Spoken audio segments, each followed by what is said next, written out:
ஓ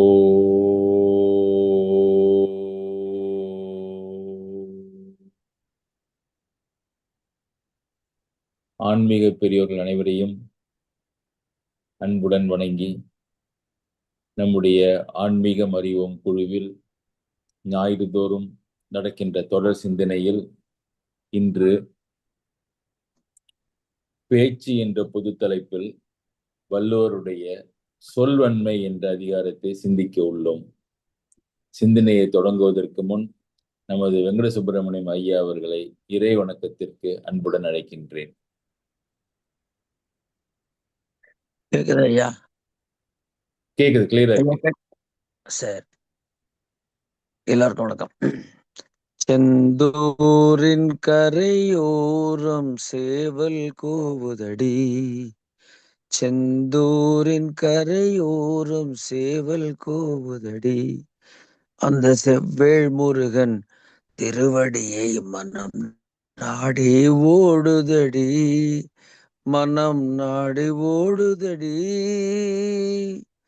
சிங்கார வேலனவன் சன்னதியை காண கண் கோடி வேண்டுமடி, சிங்கார வேலனவன் சன்னதியை காண கண் கோடி வேண்டுமடி, அந்த சங்கரன் மகனை போற்றி பாட, சங்கரன் மகனை போற்றி பாட நான் ஒன்று போதாதடி, பாட நான் ஒன்று போதாதடி, வண்ணச் செந்தூரின் கரையோரம் சேவல் கூவுதடி, அந்த செவ்வேள் முருகன் திருவடியை மனம் நாடி ஓடுதடி, மனம் நாடி ஓடுதடி,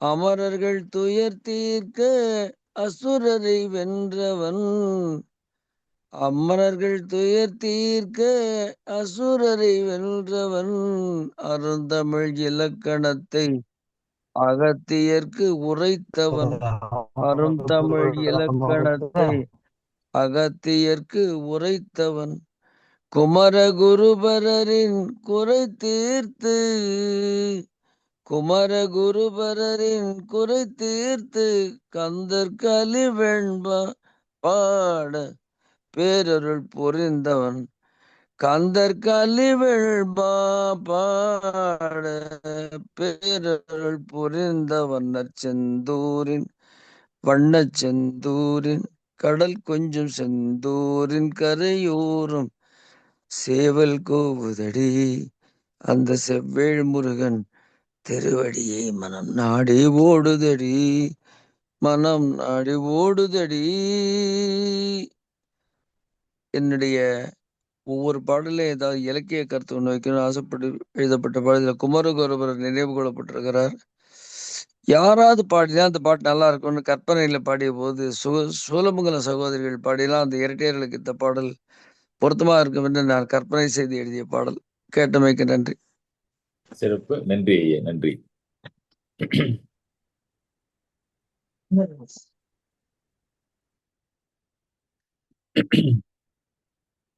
பேச்சு என்ற பொருளிலே நாம் இதுவரை வள்ளுவருடைய அறத்துப்பாலிலே, இல்லற இயலிலே புறங்கூறாமை, இனியவை கூறல் போன்றவற்றையும்,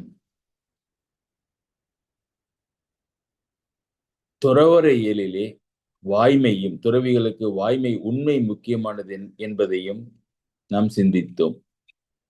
இப்பொழுது அறத்துப்பாலுக்கு அடுத்து இருக்கின்ற பொருட்பாலிலே பேச்சை பற்றி என்ன சொல்லி இருக்கின்றார் வள்ளுவர் என்பதை சிந்திப்போமானால், அதிலே முதலில் வருவது சொல்வன்மை. இந்த சொல்வன்மை அதிகாரத்தை எங்கே வைத்தார் என்றால், பொருட்பாலிலே இரண்டு பெரும் பிரிவுகள் இருக்கின்றன. ஒன்று அரசியல், ஒன்று உறுப்பியல், இயல். அரசியல், இரண்டாவது உறுப்பியல். உறுப்பியல்னா அங்கம், பார்ட்ஸ் ஆஃப் த கிங்டம். இந்த உறுப்பியலிலே முதலிலே வைத்தார். அமைச்சு இன்னும் பல இடங்களிலே அரசனுக்கு அமைச்சன் சமமாக கருதப்படுகின்றான். இப்போ உதாரணமா நீங்க அமெரிக்காவில் எடுத்துக்கிட்டீங்கன்னா கிஸ்ஸிங்கர் என்பவர் இருந்த பொழுது அப்போது அவர் மினிஸ்டர் தான், செக்ரட்டரி ஆஃப் ஸ்டேட் தான். ஆனால் 2 பிரசிடென்ட்டுங்களுக்கு நிக்சன் அண்ட் ஃபோர்டு 2 பேருக்கு இருந்த சமயத்திலே அவர் செக்ரட்டரி ஆஃப் ஸ்டேட்டை பணியாற்றிய பொழுதும் many times he was considered far more powerful and important in the administration than the presidents themselves. அந்த மாதிரி அமைச்சர் நிறைய சந்தர்ப்பங்களிலே அரசனுக்கு சமமாக இருப்பதனாலே உறுப்பியலிலே அங்க இயலிலே முதலிலே அமைச்சை வைத்தார். அமைச்சனுக்கு என்ன மிக முக்கியமானது, இன்றி அமையாதது, இது இன்றி அமையாது அமைச்சன் என்ற கருத்திலே அந்த அமைச்சனுக்கு தேவைப்படுவது சொல்வன்மை என்ற காரணத்தினாலே அமைச்சனுக்கு அடுத்த அதிகாரமாக சொல்வன்மையை வைத்தார். இது அமைச்சனுக்கு சிறப்பாக பொருத்தமாக இருந்தாலும் மற்றபடி நம்முடைய பொது வாழ்க்கையிலும் சரி, குடும்ப வாழ்க்கையிலும் சரி, தனிப்பட்ட வாழ்க்கையிலும் சரி, அரசனுக்கும் சரி, அமைச்சனுக்கும் சரி, மற்றவர்களுக்கும் சரி, சொல்வன்மை என்பது எல்லோருக்கும் தேவைப்படும் என்பதனால் இது எல்லோருக்கும் பொருத்தமாகவும் இருக்கும்படி இதை அமைத்திருக்கின்றார் வள்ளுவர். அப்ப பொருட்பால், அதுக்கு அடுத்தது அதுல அரசியல், உறுப்பியல் அமைச்சுக்கு அடுத்தது சொல்வன்மை. 65வது அதிகாரம் இந்த அமைச்சு. வள்ளுவர் வேறொன்றை குறிப்பிடுகின்ற பொழுது குறிப்பறிதல் என்ற அதிகாரத்தை சொல்கின்ற பொழுது வாய்ச்சொற்கள் என்ன பயனும் இல்லை. இப்ப வாய்ச்சொற்களுக்கு பயன் ஏதும் தேவையில்லை. ஒருவன் குறிப்பாலே அறிந்து கொள்கின்ற திறமை உடையவனாக இருந்தால், அது காதலர் காதலியாக இருக்கட்டும், அமைச்சன் அரசனாக இருக்கட்டும், குடும்பத்தில் இருக்கட்டும், சொல்லே தேவையில்லாத சூழ்நிலை இருக்கும். எப்ப குறிப்பினால் அறியும் திறமை உடையவர்கள் இருக்கின்ற பொழுது. ராமனுக்கு கம்ப ராமாயணத்திலே ஒரு பெயர் குறிப்பினால் அறியும் கொள்கையுடையான். அந்த குறிப்பினால் அறியும் திறமை இருந்ததனால்தான் அனுமனுக்கும் ராமனுக்கும் ஒருவரை ஒருவர் பார்த்தாலேயே தெரிந்து கொள்ள அவருடைய மனக்குறிப்பை தெரிந்து கொள்கின்ற திறமையை உடையவராக இருந்தார்கள். இருவருமே அப்படி இருக்க வேண்டும். குறிப்பினால் அறியும் திறமை உடையவர்களாக இருக்க வேண்டும். விஸ்வாமித்திரர், ராமர் இதெல்லாம் சிறந்த எக்ஸாம்பிள், குறிப்பினால் அறியும் திறமை உடையவர்கள். ஆனால் இந்த குறிப்பினால் அறியும் திறமை எல்லோருக்கும் இல்லாத காரணத்தினாலே சொன்னாலே புரிய மாட்டேங்கிறது நிறைய பேருக்கு. இந்த சமயத்திலே சொல் தேவைப்படுவதாக ஆகின்றது. குறிப்பினால் அறியும் திறமை அந்த குறிப்பறிதலிலே பகைமையும் கேண்மையும் கண்ணுரைக்கும் கண்ணின் வகைமை உணர்வார் பெறின். ஒருவன் பகைமை உடையவனாக இருக்கின்றன நம்மிடம் அல்லது நட்புடையவராக இருக்கின்றன என்பதை அவனுடைய கண்ணே உரைக்கும். அப்போ உரை என்பது சொல் தேவையில்லை, கண்ணே அவன் அதை உரைத்துவிடும். ஆனா யாருக்கு? கண்ணின் வகைமை உணர்வார் பெறின். பார்வையினுடைய நோக்கத்தை புரிந்து கொள்கின்ற திறமை உடையவர்களுக்கு அது உரைத்துவிடும். Unfortunately it's not so. அதனால சொல் தேவைப்படுகின்றது. சொல் தேவைப்படுவதனாலே அந்த சொல்லிலே திறமை உடையவனாக இருத்தல் தேவைப்படுகின்றது. அதனாலே சொல் அதிகாரத்திற்கு சொல்வன்மை என்று சொல்லி ஒரு 10 பாடல்களிலே அவர் சொல்வன்மையை கூறுகின்றார். அமைச்சனாக இருந்தாலும் திருப்பியும் சொல்கின்றேன், யாருக்கும் பொதுவாக இருப்பதனாலே நமக்கும் மிக முக்கியமாக இது தேவைப்படுகின்றது. சொல்வன்மை.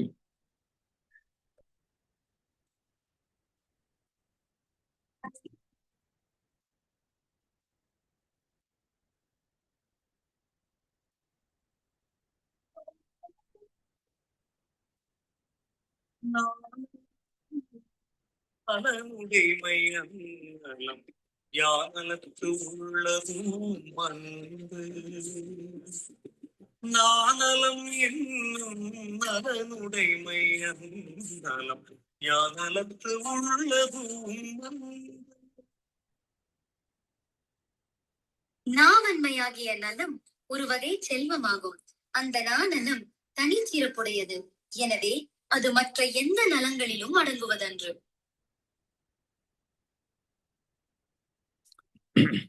நாநலம் என்னும் நலனுடைமை. நாநலம் என்பது நாவன்மை. நாவன்மை என்றால் என்ன? வன்மை என்றால் நலம் என்பதற்கு இங்கு வன்மை என்று பொருள். நாநலம் நாவின் நன்மையையும் வன்மையும் கலந்தது, இரண்டும் கலந்தது. வன்மை என்றால் நம்முடைய வன்மையினாலே பிறரை நாம் நினைத்தபடி செய்ய செய்வது. அதுதான் நம்முடைய காரிய ஒன்றை செய்ய வேண்டும் என்றால் அக்காரியத்தை முடிப்பதற்கு பிறருடைய உதவி தேவைப்படுவதென்றால் அந்த உதவியை நம்முடைய நாவன்மையினால் பிறரிடமிருந்து பெறுவது. ஒரு காரியத்தை நாம் இயக்குவதற்கு நமக்கு பயன்படுவது நாநலம். இது அமைச்சனுக்கு முக்கியமாக இருந்தே ஆக வேண்டும். ஏனென்றால் அமைச்சன் முதலிலே தன்னுடைய கருத்துக்களை அரசனுக்கு சொல்லி அரசனை தன்வயப்படுத்த வேண்டும். பின்பு மாற்றானிடமும் மற்ற அரசர்களிடம் தன் அரசனுடைய கருத்தை சொல்லி அரசன் விரும்பியபடி அச்செயலை செய்யும்படி சொல்ல வேண்டும் என்பதனாலே இந்த காரியத்தை நிறைவேற்றுவதற்கு இருக்கின்ற வன்மையை அவர் சொல்வன்மை, நாநலம் என்னும் நலனுடைமை என்றார். அந்நலம் யாநலத்து உள்ளதும் அன்று. அந்நலம் எல்லா நலங்களை விடவும் மிக முக்கியமானது அமைச்சனுக்கு என்றார். என்ன எல்லா வகையான நலங்கள்? ஒரு மனிதனுக்கு பொருள் உடைமை மிக முக்கியமான ஒரு செல்வம், ஆண்மை உடைமை, வீரமுடைமை, அழகுடைமை என்று பல நலங்கள் நமக்கு தேவைப்படுகின்றன, இருக்கின்றன. அவற்றுள் எல்லாவற்றிலும் நாநலமே மிக முக்கியமானது என்பது இந்த வள்ளுவரினுடைய முதல் குறள். அன்பார்ச்சுனேட்லி கொஞ்சம் யோசிச்சு பாருங்க. நாம் நம்முடைய மற்ற எல்லா நலங்களுக்கும் மிகவும் கவனம் செலுத்துகின்றோம். நமக்கு பொருள் தேவை, பொருள் உடைமை, வீரமுடைமை, ஆண்மை உடைமை, அழகுடைமை, எல்லா நலன்கள் தே ஆர் இம்பார்ட்டன்ட். அந்த நலங்களை பெறுவதற்கும் அதை பெற்று மகிழ்வதற்கும் நாம் பல முயற்சிகள் செய்கின்றோம். அன்பார்ச்சுனேட்லி வள்ளுவர் எல்லா நலங்களை விட சிறந்த நலம் என்று சொல்வது நாநலம் என்றால் அந்த நாநலத்தை நாம் பழகி கொள்வதற்கும் வளர்ப்பதற்கும் அதற்கென்று எந்த முயற்சியும் நாம் செய்வோம் இல்லை. That is a sad thing. இந்த அதிகாரத்தை நாம் இதனுடைய பெருமையை நாம் சிந்திக்கின்ற பொழுது let us all resolve that we will try to improve our நாநலம், சொல்வன்மை என்பது. ஏனென்றால் அந்த நலமே எல்லா நலங்களை விட முக்கியமானதாக வள்ளுவர் சொல்கின்றார். இந்த நாநலம் ஏன் முக்கியமானது என்றால் அமைச்சனுக்கு என்ற பொருளிலே எடுத்துக்கொண்டால் அது பகைவர்களுக்கு இருக்கின்ற துணைவர்களை பிரிப்பதற்கு இந்த நாவன்மையை அமைச்சன் பயன்படுத்துகின்றான். இப்ப எனிமீஸ் இருக்காங்க, அதிலே பிரித்து அதிலே தகுதி உடையவனை நம் பக்கம் சேர்த்து கொள்ள வேண்டும் என்றால் அந்த அமைச்சனுக்கு கிருஷ்ணன் தூதிலே மிக சிறப்பாக கிருஷ்ணன் தூதிலே அதை செய்கின்றார். பகைவரை பிரித்து தம்மிடம் அவர்கள் முக்கியமானவர்களை இழுத்துக் கொள்ளுதல் ஒன்று. இரண்டாவது, தமக்கு வேண்டிய துணைவர்கள் இருந்தால் அவர்களை எப்பொழுதும் பிரியாமல் கூட்டி வைத்துக் கொள்ளுதல், அதற்கும் நாநலம் தேவைப்படுகின்றது. ஆனால் இக்காலத்திலே இந்த நாநலம் இல்லாமல் வேறு நலங்களின் மூலம் இவைகள் நிகழ்கின்றன. எனிவே நாநலம் பகைவர்களுடைய துணைவரை பிரித்தவும் தம்மிடம் இருக்க வேண்டிய துணைவர்களை கூட்டிக் கொள்வதற்கும் இந்த நாநலம் பயன்படுகின்றது என்றால் அது அமைச்சனை தவிர வாழ்க்கையிலே இச்சூழ்நிலைகள் நமக்கும் தேவைப்படுகின்றதால் எல்லோருக்குமே இந்த நாநலம் முக்கியமானது என்று முதல் குறளிலே நாநலத்தினுடைய சிறப்பை கூறுகின்றார். நாநலம் என்றால் நாக்கினால் வருகின்ற நன்மை, நாக்கிற்கு இருக்க வேண்டிய வன்மை.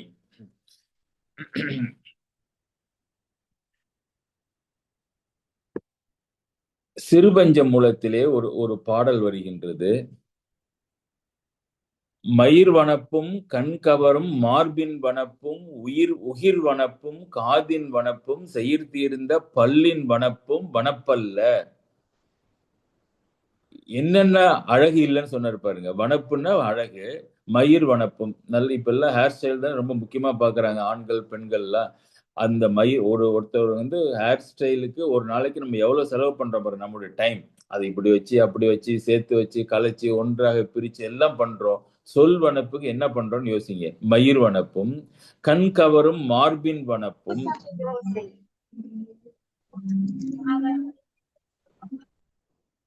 நன்றி, கண் கவரும் மார்பின் வனப்பும், உகிர் வனப்பும். உகிர்னா என்ன? உகிர்னா நெகம், அந்த மெனிக்யூர் பெடிக்யூர்னு சொல்றோம்ல, அதுக்கு நல்ல அழகுபடுத்தி நல்ல வர்ணங்களை பூசி கொள்ளுதல். அப்ப அந்த காலத்திலே இது பெண்கள் இதுக்கு இருந்திருக்காங்க போல இருக்கு. இந்த வனப்பு உகிர் வனப்பும், காதின் வனப்பும், செயிர் தீர்ந்த பல்லின் வனப்பும். செயிர்னா அழுக்கு, குற்றம் தீர்ந்த பல்லின் வனப்பும். பற்கள் அழகாக முத்து பல்லு மாதிரி இருக்கணும். செயிர் தீர்ந்த பல்லின் வனப்பும். இது எல்லாமே இவ்வளவு பெரிய பட்டியல் போட்ட ஆசிரியர் வனப்பு அல்ல, இதெல்லாம் ஒரு அழகா இதுக்கு டைம் செலவு பண்றீங்கிறாரு. வனப்பல்ல, நூற்கு ஏய்ந்த சொல்லின் வனப்பே வனப்பு. நல்ல கற்றறிந்து அதை எடுத்துரைப்பதற்குரிய வன்மை, சொல்வன்மை யாருக்கு இருக்கின்றதோ அதுதானே அழகு. நூற்கு ஏய்ந்த சொல்லின் வனப்பே வனப்பு என்று சிறுபஞ்ச மூலத்திலே அதுவே அந்த அந்நலம் யாநலத்தும் உள்ளதும் அன்று, அதை விட சிறந்த நலம் இல்லை என்று பொதுப்படையாக வள்ளுவர் சொன்னாலும் அந்த சிறுபஞ்ச மூலத்திலே அவையெல்லாம் என்ன என்ன என்ன என்று பட்டியல் போட்டு அது எல்லாவற்றையும் விட நூற்கு ஏய்ந்த சொல்லின் வனப்பே வனப்பு என்று அந்த குறளுக்கு ஒரு விரிவுரையாக அமைகிறது சிறுபஞ்ச மூலம். இரண்டாவது 642.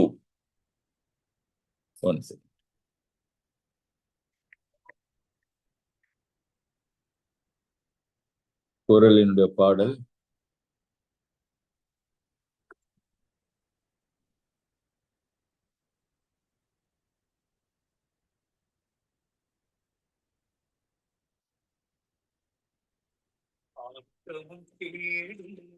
அதனால் வருதலாம் ஆற்றும்பல் சொல்கள் சோர்வு.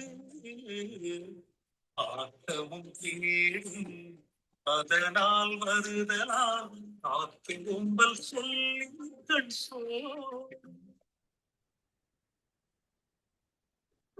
இன்பமும் சொல்லுகின்ற சொல்லினால் வருவதால் ஒருவன் தன்னுடைய சொல்லில் தவறு நேராமல் காத்து கொள்ள வேண்டும்.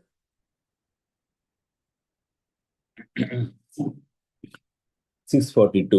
ஆக்கமும் கேடும் அதனால் வருதலால் காத்தோம்பல் சொல்லின்கண் சோர்வு. மிக எளிமையான ஒரு குறள் மாதிரி தோணும், ஆனால் நல்ல பொருளும் இலக்கணங்களும் உடையது இந்த குறள். ஆக்கம் என்றால்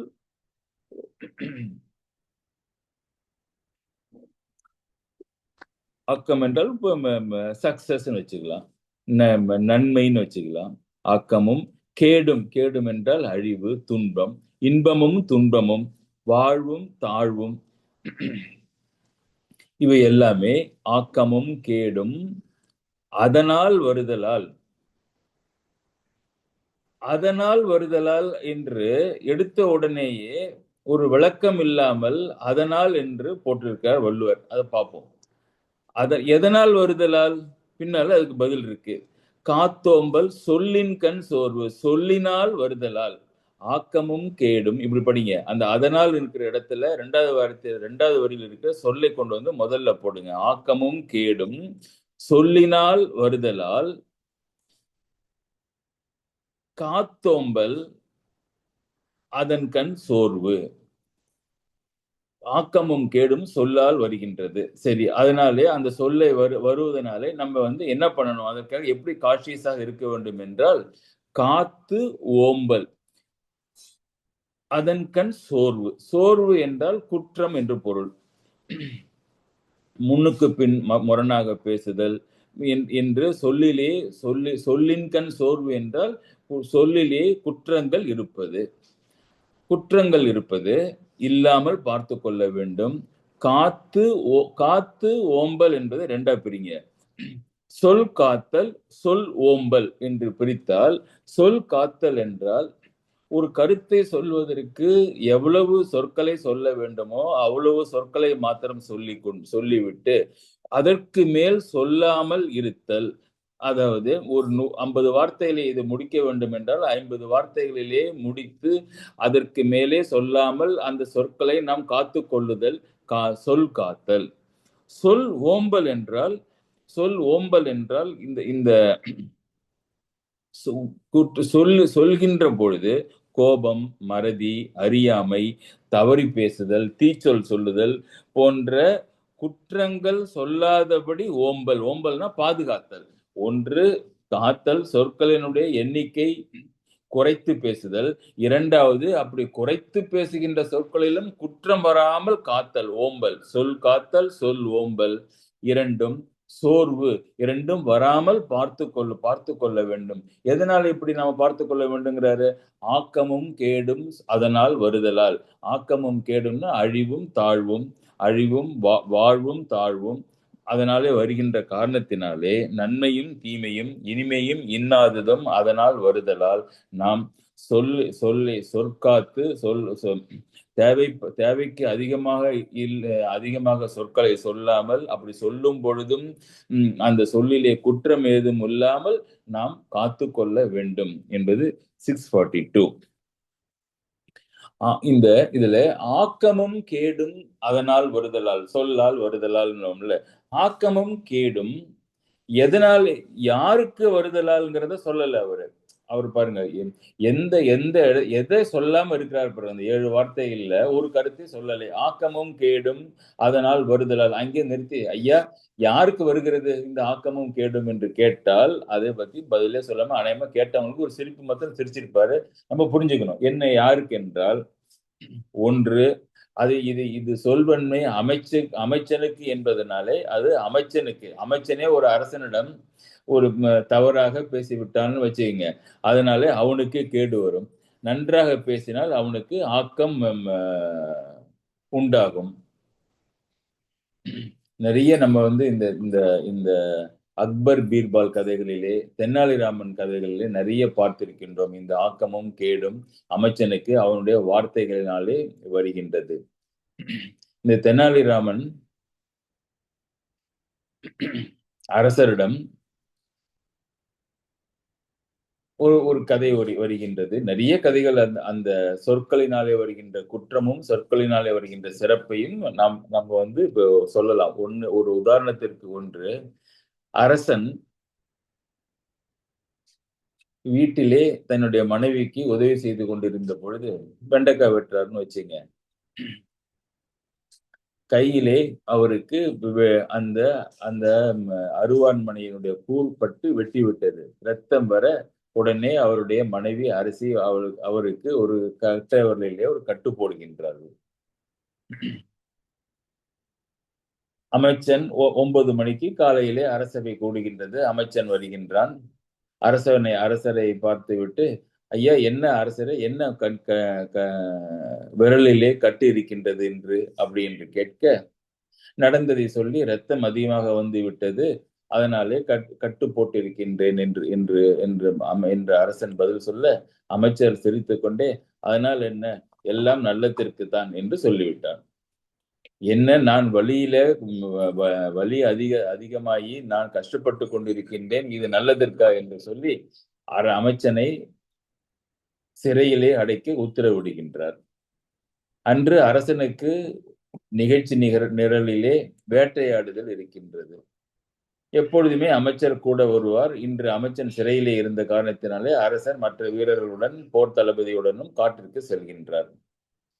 வழி தடுமாறி மற்றவர்களை பிரிந்து விடுகின்றான் அரசன். அங்கே காட்டிலே இருக்கின்ற வேட்டைக்காரர்களிடம் மாட்டிக்கொள்கின்றார். அந்த வேட்டைக்காரர்கள் அன்று குலதெய்வத்திற்கு பூஜை என்பதனாலே நரபலி இட வேண்டும் என்று அரசனை கட்டி இழுத்துச் செல்கின்றார்கள். நரபலி இடுகின்ற சமயத்திலே அரசனுடைய கையை பார்க்கின்றார்கள். கையிலே கட்டைவரலிலே அடிபட்டு ரத்தம் கட்டப்பட்டிருக்கின்றது. அவர்களுடைய பழக்கம் என்ன என்றால், முழுமையான ஒரு மனிதனைத்தான் நரபலி கொடுக்க வேண்டுமே ஒழிய, இது மாதிரி அங்கத்திலே பங்கம் இருக்கின்றவர்களை பண்ணக்கூடாது என்பதனாலே அரசனை விடுதலை செய்து விடுகின்றார்கள். அரசன் பிழைத்தோம் என்று நினைத்து குதிரையில ஏறி மற்றவர்களை தேடி கண்டுபிடித்து நாட்டிற்கு வருகின்றான். மாலை அரசவை கூடுகின்றது. அரசனுடைய இந்த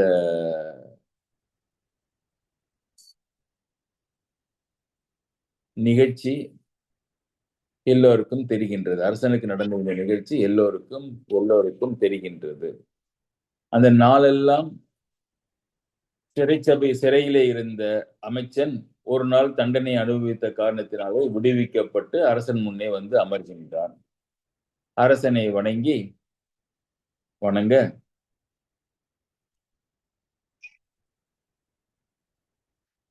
அரசரே, நான் காலையில் சொன்னேனே உங்களுடைய காயம் எல்லாம் நல்லதற்கு என்று இப்பொழுது புரிந்ததா என்று கேட்கின்றார்.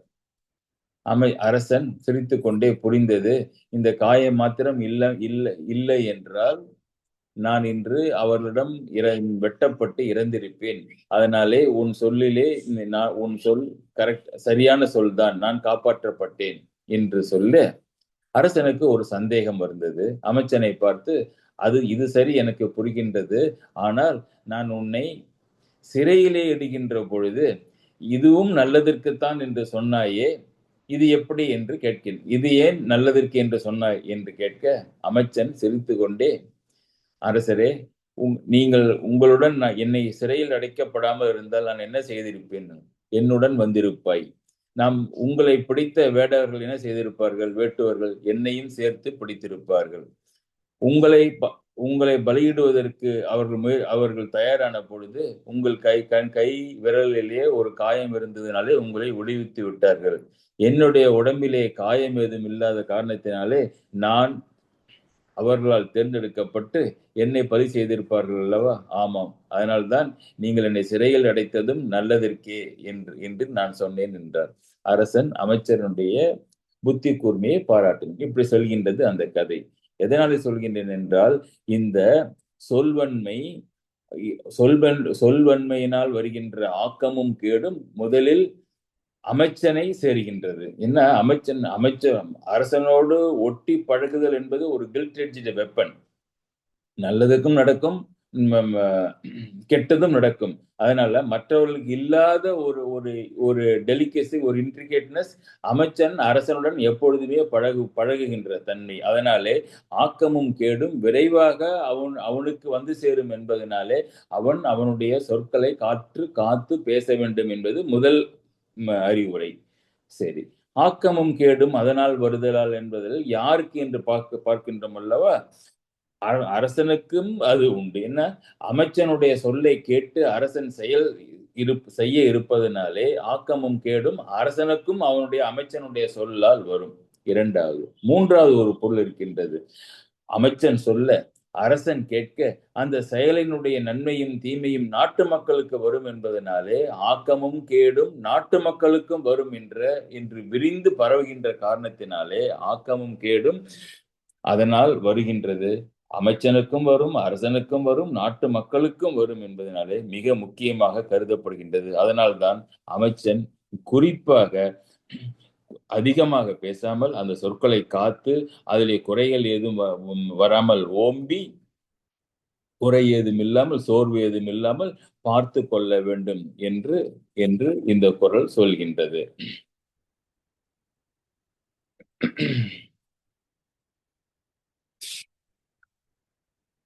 இதுல நல்ல இலக்கணங்கள் இருக்கின்றன என்று சொன்னேன். ஆக்கமும் கேடும் அதனால் வருதலால். இப்ப ஆக்கத்திற்கு காரணமாகிய நற்சொல், ஒரு சொல் இல்ல, நற்சொற்கள் தானே. ஒரு சொல்லுதான் நல்ல சொல்ல இல்லையே. ஆக்கத்திற்கு காரணமாகிய நற்சொற்களையும் கெடுதலுக்கு காரணமாகிய தீச்சொல்லையும்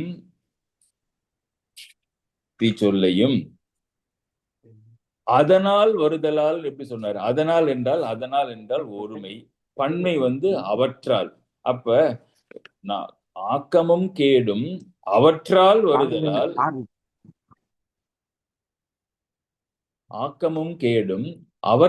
வருதலால், இது இலக்கணத்துல பிழை இல்லாதது. ஆக்கமும் கேடும் அதனால் என்று எப்படி ஒருமையாலே சொன்னார்? பல சொற்கள் இருக்கின்றன. அந்த பல சொற்களினாலே ஆக்கமும் வரும் கேடும் வரும் என்பதற்கு பதிலாக ஆக்கமும் கேடும் அதனால், அவற்றால் என்று சொல்லாமல் அதனால் என்று சொல்வது எப்படி என்றால், இங்கே சொல் என்பது அந்த ஜாதி, அதாவது எல்லா சொற்களையும் சேர்த்து குறிக்கின்ற பொருள் உடையது. அதனால் இதற்கு இலக்கணத்திலே ஜாதி ஒருமை என்று பெயர். இது ஒருமைதான். சொல் என்பது அந்த அந்த ஜாதியை, அந்த சொல் இருக்கின்ற எல்லா சொற்களையும் அது குறிக்கின்ற காரணத்தினாலே பன்மை இருக்க வேண்டிய இடத்திலே அந்த ஜாதி சொல்லை போட்டு ஒருமையிலே சொல்லலாம். அதனால்தான் ஆக்கமும் கேடும் அந்த சொல் என்பதற்கு ஜாதி உரிமையினாலே சிங்குலர் என்று போட்டார். பன்மை அவற்றால் என்று சொல்லாமல் அதனால் என்று சொன்னார், ஒருமையால் கூறினார். இரண்டாவது, இந்த அதனால் என்பதற்கு இன்னொரு இலக்கணம் இருக்கின்றது. இப்ப ஒருவரை பற்றியோ ஒன்றை பற்றியோ சொல்ல வேண்டும் என்றால், நான் அமெரிக்காவுக்கு சென்றேன் அங்கே என்றால், அப்ப அமெரிக்கா என்பது முதலில் சொல்லப்பட்டு விடுகின்றது. அது இயற்பெயர். அங்கே என்று சுட்டிக்காட்டப்பட்ட சொல் அந்த அமெரிக்காவை குறிக்கின்றது. அப்ப அந்த இயற்பெயர் என்பது சொல்லிலே, நடையிலே முதலில் வர வேண்டும். பின்பு அந்த பொருளிலே வருகின்ற வரிகளிலே நாம் அந்த அமெரிக்கா என்பதை சொல்லாமல் அங்கே, அது என்று நாம் சொன்னால் போதும். அது என்பது சுட்டுப்பெயர். முன்னே வந்த இயற்பெயரை சுட்டி சொல்கின்ற பொருள் பெயர். இங்கே அப்ப என்ன சொல்லிருக்கணும்? ஆக்கமும் கேடும் சொல்லால் வருதலால் என்று முதலில் சொல்லிட்டு, அதனால் காத்து ஓம்பல் அதன்கண் சோர்வு. அதனாலே அந்த சொற்களை காத்தும் ஓம்பும் குற்றமில்லாமல் நீங்கள் பார்த்து கொள்ள வேண்டும் என்ற இடத்திலே அதனை என்பதை பயன்படுத்தி இருக்கலாம். ஆனால் இங்கே அதனை என்ற இயற்பெயரை முன்னே வந்து அதனால் என்ற சுட்டுப்பெயரை அடுத்து கூறியிருக்கின்றார் என்றால், அதற்கு செய்யுளிலே ஒரு எக்ஸெப்ஷன் இருக்கின்றது. ஆக்கமும் கேடும் சொல்லால் வருதலால் காத்தோம்பல் அதன்கண் சோர்வு என்று சொல்லாமல் மாற்றி அமைத்ததற்கு தொல்காப்பியத்திலே ஒரு இலக்கணத்திலே ஒரு சூத்திரம் இருக்கின்றது. என்னன்னா, சுட்டுப்பெயரை முற்பட கிளத்தல் செய்யுளுள் உரித்தே.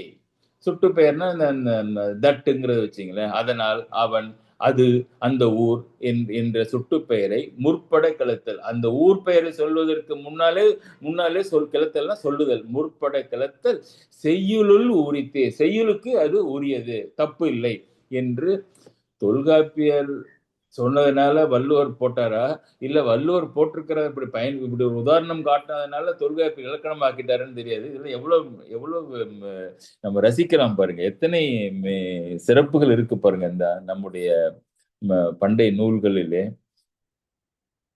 சரி,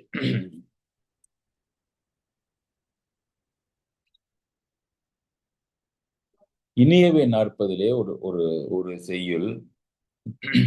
எள்ளி பொழுது வழங்காமை முன்னினிதே சொல்லுங்கால் சோர்வின்றி சொல்லுதல் மாண்பினிதே. இங்க அதே தானே, சோர்வின்றி சொல்ல வேண்டும், குற்றம் இல்லாமல் சொல்ல வேண்டும் சொன்னார்ல.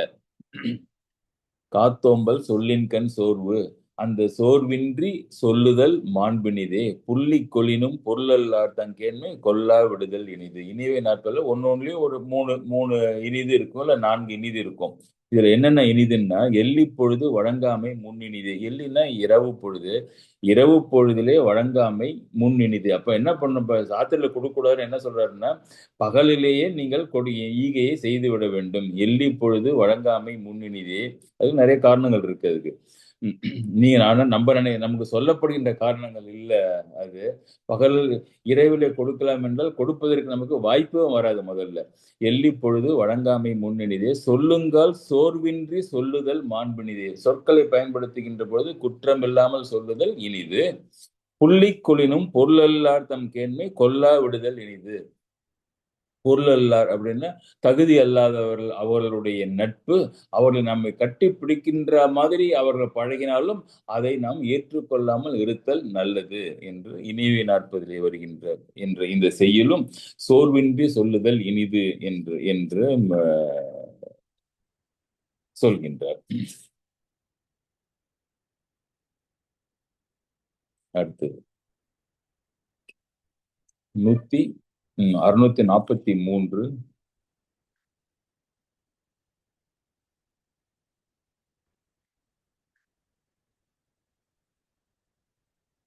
பாட்டு.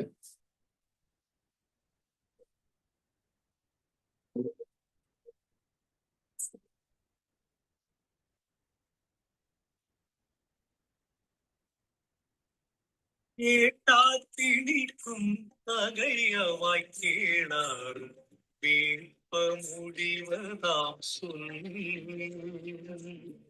கேட்டாத்திணிக்கும் தகையவாய் கேளாரும் வேட்ப முடிவதாம் சொல்.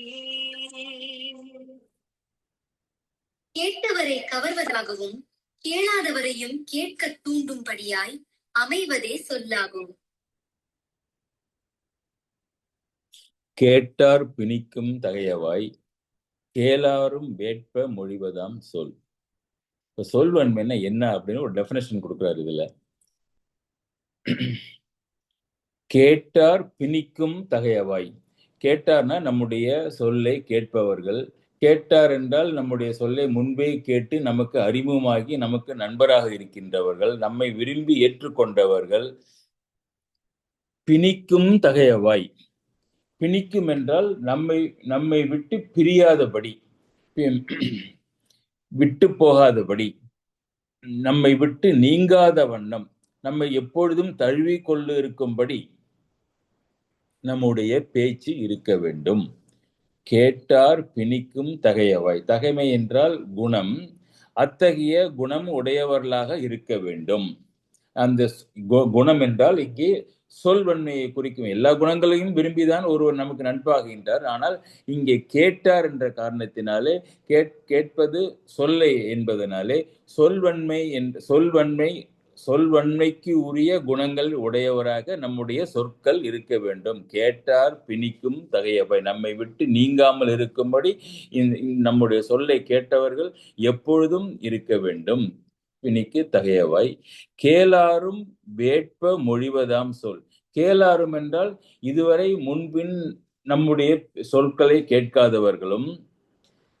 இன்னொரு பொருள், நம்மை பற்றி கேளாதவரும், நம்மை நான் சொல்லதை கேட்க மாட்டேன் சொல்கின்றார்கள் அல்லவா, அப்படி ஏற்றுக்கொள்ளாதவர்களும் கேளாரும் வேட்ப மொழிவதாம் சொல். அவர்களும் வேட்ப என்றால் விரும்பும்படி மொழிவதாம் சொல். அவர்களும் விரும்பி கேட்டு நம் பக்கம் சேரும் வண்ணம் மொழிவதாம் சொல். கேட்டார் பிணிக்கும் தகையவாய் கேளாரும் வேட்ப மொழிவதாம் சொல்.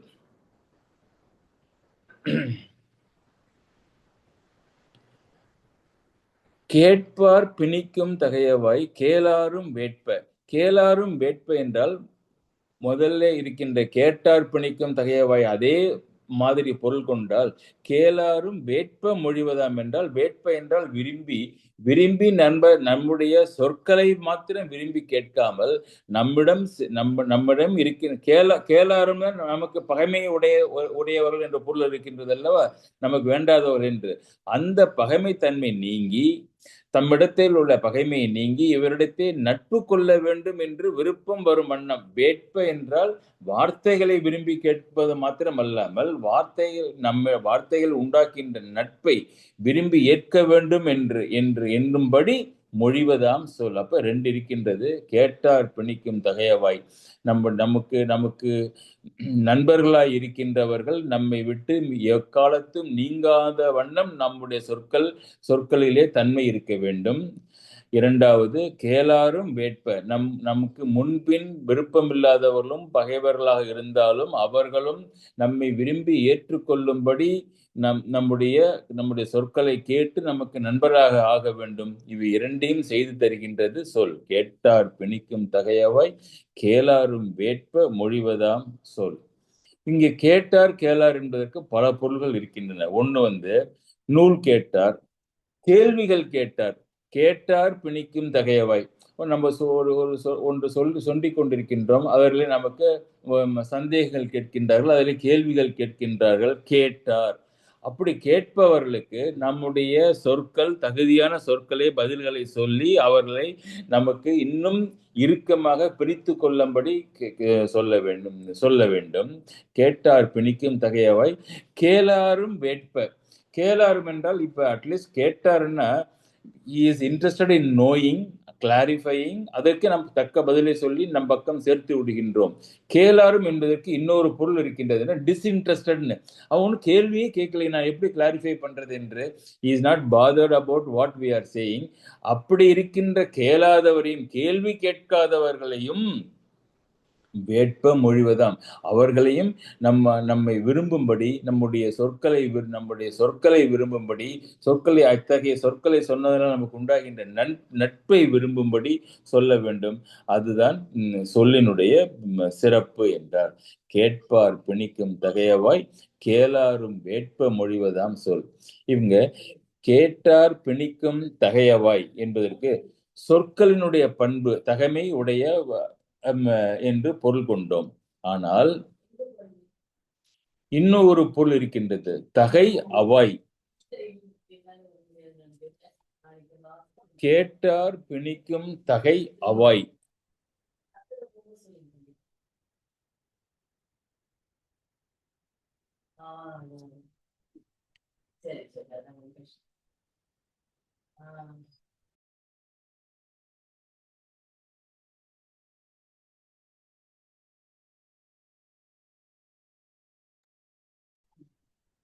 நன்றி. கேட்டார் பிணிக்கும் தகை அவாய். தகை அவாய் என்றால், அவாய் என்றால் விரும்பி, கேட்டார் பிணிக்கும் தகை அவாய் என்றால் அந்த வார்த்தையினுடைய குணங்களை விரும்பி என்று கொண்டு. தகையவாய் கேட்டார் பிணிக்கும் குணங்களை உடைய சொற்கள் என்று முதலிலே சொன்னேன். இப்பொழுது அந்த குணங்களை விரும்பி கேட்கின்ற தகை அவாய் என்று அந்த குணத்தை விரும்புகின்ற வகையிலே அந்த சொற்கள் இருக்க வேண்டும் என்று தகை அவாய் என்று இரண்டாக பிரித்தும் தகையவாய் என்று ஒன்றாக பிரித்தும் பொருள் கொள்ளலாம். அதாவது கேட்பாருடைய உள்ளத்தை இறுக்கி பிணிக்க வேண்டுமென்னும் நோக்கத்தை சிறப்பாக கொண்டால் ஒன்று, உடையவாய் என்று அந்த பண்புகளை உடைய இயல்பினை உடையவாய் என்று இரண்டாவது பொருளாகும். அதை நாம் எடுத்துக்கொள்ளலாம். தகை அவாய். அடுத்தது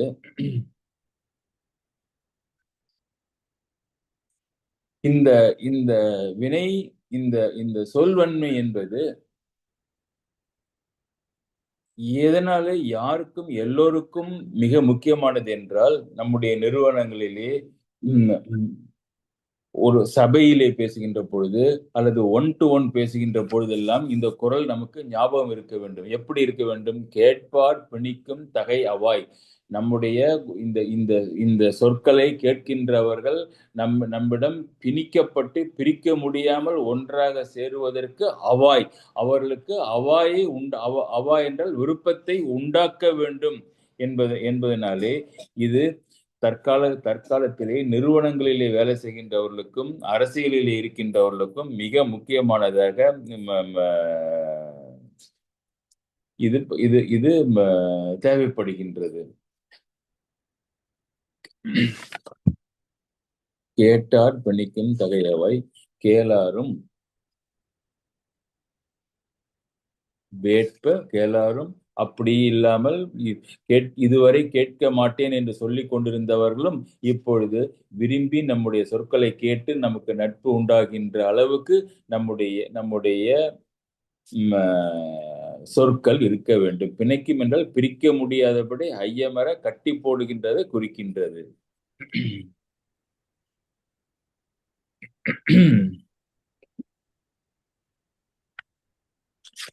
அடுத்த குறள் 644.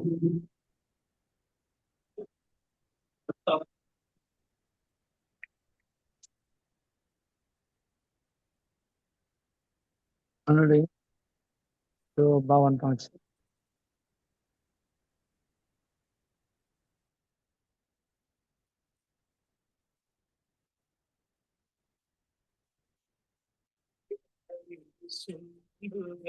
சொல்லையா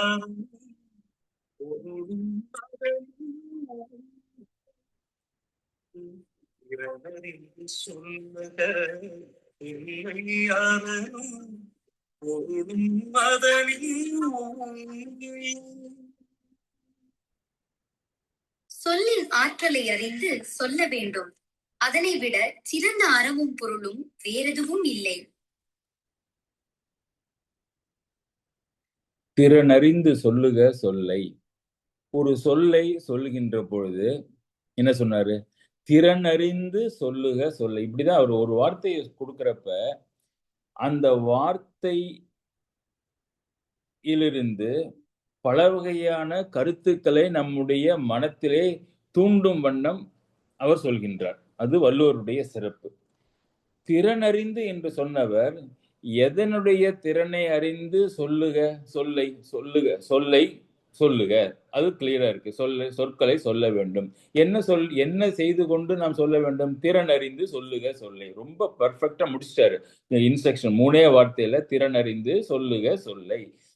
கொஞ்சம் யோசித்தால் திறன் அறிந்து எதனுடைய திறமையை அறிந்து நாம் சொல்லுக சொல்ல என்றால் இது ஒரு எல்லோருக்கும் உடனே சொல்கின்ற பதில் சொல்லினுடைய திறனை அறிந்து சொல்லுக சொல்லை. நமக்கு ஒரு சொல் இருக்கின்றது என்றால் சொல்லிலே என்ன ப்ராப்ளம் என்ன? ஒரு சொல்லுக்கு தமிழ்லே 10 மீனிங் இருக்கும். 10 மீனிங்லே 2 மீனிங்கள் இந்த சொல்கின்ற வார்த்தையிலே அது பொருளுடையதாக இருக்கும். ஒன்று சரியான பொருள், ஒன்று தவறான பொருளாக இருக்கும். அந்த தவறான பொருளை மற்றவர்கள் புரிந்து கொண்டு ஐயாவுடைய கருத்து இப்படி இருக்கின்றதா என்று தவறாக நினைத்துக் கொள்வார்கள். அவ்வாறு இல்லாமல் அந்த சொல்லினுடைய திறனை அறிந்து குறை நிறைகளை அறிந்து மிகவும் பொருத்தமான ஒரு சொல்லை பயன்படுத்த வேண்டும். திறன் அறிந்து சொல்லுக சொல்லை. இது ஒரு பொருள். ஆனால் இன்னும் வேறு பொருள்களும் நிறைய இருக்கின்றன. இன்ன சொல்லை அதனுடைய திறமையை மாத்திரம் அறிதல் இல்லை. இன்ன சமயத்திலே சொன்னால் இன்ன அர்த்தம் உண்டாகும். ஒரு சொல் கான்டெக்ஸ்டுவல்னு பொருள் இருக்கு. ஒரு சூழ்நிலையிலே ஒரு பொருள் தரும், இன்னொரு சூழ்நிலையிலே இன்னொரு பொருள் தரும். இந்த சூழ்நிலைக்கு இந்த பொருள் பொருத்தமுடையதா என்பதை தெரிந்து கொண்டு சூழ்நிலையை புரிந்து கொண்டு இன்ன சமயத்திலே அந்த சொல் ஏற்புடையதாக இருக்கும் என்று தெரிந்து கொண்டு அதனுடைய சூழ்நிலையினுடைய திறனை அறிந்து சொல்லுக. சொல்லின் திறனை அறிந்து சொல்லுக, சூழ்நிலையின் திறனை அறிந்து சொல்லுக. அதோட மிக முக்கியமானது திறனறிந்து என்பதிலே யாருக்கு அந்த சொல்லை நாம் சொல்கின்றோமோ அவர்களுடைய திறனை அறிந்து சொல்ல வேண்டும். அவருக்கு இப்ப ஒரு குழுவிலே ஆங்கிலமே தெரியாது என்று வைத்துக் கொள்ளுங்கள்.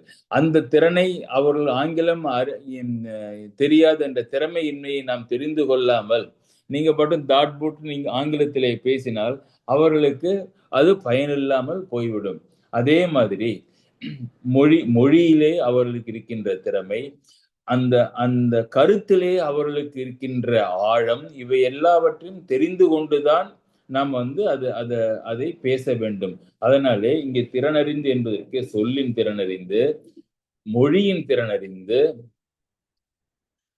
சமயத்தினுடைய அந்த இன்ன சமயத்திலே என்ற அதனுடைய திறனை அறிந்து, சந்தர்ப்பத்தினுடைய திறனை அறிந்து, கேட்பவர்களுடைய திறமையும் அறிந்து, கேட்பவர்களின் திறமை ரொம்ப முக்கியமானது. அடுத்து சொல்பவரின் திறத்தையும் அறிந்து நம்முடைய திறனையும் நாம் புரிந்து கொண்டு அந்த சொல்லை நாம் சொல்ல வேண்டும். இப்ப கேட்பவர்களுடைய திறன் என்னன்னா அவருடைய குடிப்பிறப்பு, அவருடைய பேக்ரவுண்டு, அவருடைய இயல்பு என்ன, அவருடைய கல்வி, அறிவு, ஒழுக்கம், செல்வம், அவர்களுடைய மனப்பான்மை, அவர்களுடைய குறிக்கோள், அவருடைய வாழ்க்கையினுடைய லட்சியம், இப்படி அவை எல்லாவற்றையும் நாம் தெரிந்து கொள்ள வேண்டும். அப்படி தெரிந்து கொள்வதனாலே என்ன வாட் இஸ் த ரிசல்ட் அப்படின்னா அதையும் நம்முடைய அறிவு, குறிக்கோள், பண்பு இவற்றையும் ஒப்பிட்டு அவர்களுக்கு ஏற்றவாறு நாம் நம்முடைய சொற்களை தேர்ந்தெடுத்து சொல்ல வேண்டும். அந்த வேற்றுமை இருக்கத்தான் செய்யும். அவர்கள் கேட்பவர்கள் ஒரு நிலையில் இருப்பார்கள், சொல்பவர்கள் வேறொரு நிலையில் இருப்பார்கள். வேற்றுமை இருக்கும். ஆனால் அந்த அந்த அந்த வேற்றுமையை அறிந்து அவற்றினுடைய மரபுப்படி சொல்லுதல், திறனறிந்து சொல்லுதல். எனவே திறனறிந்து என்பதற்கு பல பொருள்கள் இருக்கின்றன. இன்ஃபேக்ட் இப்ப இது வரைக்கும் கேமராவை சொல்கின்றவன் மேல வைத்திருக்கிறார் அல்லவா, நோக்கி வைத்திருக்கிறார் அல்லவா, இப்ப திறனறிந்து என்ற ஒரு சொல்லில் தான் ஒரு ஒரு ஒரு ஒரு திங்கிங்ல அந்த போக்கஸ் கேட்கிறவனுடைய நோக்கி கேமராவை திருப்பி இருக்கின்றார். பின்னாலே வருகின்றது அவையறிதல், அவை எஞ்சாமை என்ற அதிகாரங்களிலே முழுக்க முழுக்க சொல்வன்மை எதனாலே நிர்ணயிக்கப்படுகின்றது என்றால் பிவேர் ஆஃப் யுவர் ஆடியன்ஸ் என்று முழுசாக கேமராவை அந்த பக்கம் திருப்பி கேட்பவர் பக்கம் திருப்ப போகின்றார். அதனாலே அதுவரை இந்த கருத்துக்களை நாம் ஒரு மேல் போக்காக பார்த்து கொள்வோம். திறனறிந்து சொல்லுக சொல்லை. அரணும் பொருளும் அதனின் ஊங்கு இல்லை. ஏனென்றால், ஏன் திறனறிந்து நாம் சொல்ல வேண்டும் சொற்களை என்றால், அரணும் அறத்துப்பால் பொருட்பால். ஞாபகம் வச்சுங்க, அறத்துப்பாலிலே குறளிலே என்ன சொன்னார்? இனியவை கூறல் என்று சொன்னார். புறங்கூறாமை சொன்னார். இவையெல்லாம் அறத்துப்பாலிலே இவை எல்லாவற்றையும் நம் கணக்கிலே எடுத்துக்கொண்டு அந்த சொற்களை சொல்வதனாலே அறமும் சரியாயிற்று. பொருட்பாலிலே சொல்வன்மை இருக்கின்றது, அண்டர்ஸ்டாண்டிங் த ஆடியன்ஸ் அவையறிதல் இருக்கின்றது. இவற்றை அறிந்து கொண்டு சொல்வதனாலே பொருளும் நமக்கு கிடைக்கின்றது, அறமும் நமக்கு கிடைக்கின்றது என்பதனாலே இந்த சொற்களினாலே அறனும் பொருளும் அதனின் ஊங்கு இல்லை. இங்கே ஒரு இலக்கணத்திலே ஒரு சிக்கல் பண்ணி விட்டார். அரணும் பொருளும் நமக்கு ரிசல்டன்ட், அதனின் ஊங்கு இல்லை என்றால் அது வினை கிடையாது, அது அறவினை, அது பொருள் வினை. இந்த அரணும் பொருளும் நமக்கு கிடைக்கின்றது என்ற விளைவுகள் அவற்றை விளைக்கும் வினையின் மேல் நின்றன. இங்கே what is a cause and what is a effect என்பதை மாற்றி he assigns the effect to the cause. அரணும் பொருளும் அதனின் ஊங்கு இல்லை. அறவினை பொருள்வினை இரண்டும் அப்படியே பயனாக அரணும் பொருளுமாகிய விளைவுகளிலே கொண்டு வந்து வைத்திருக்கின்றார்.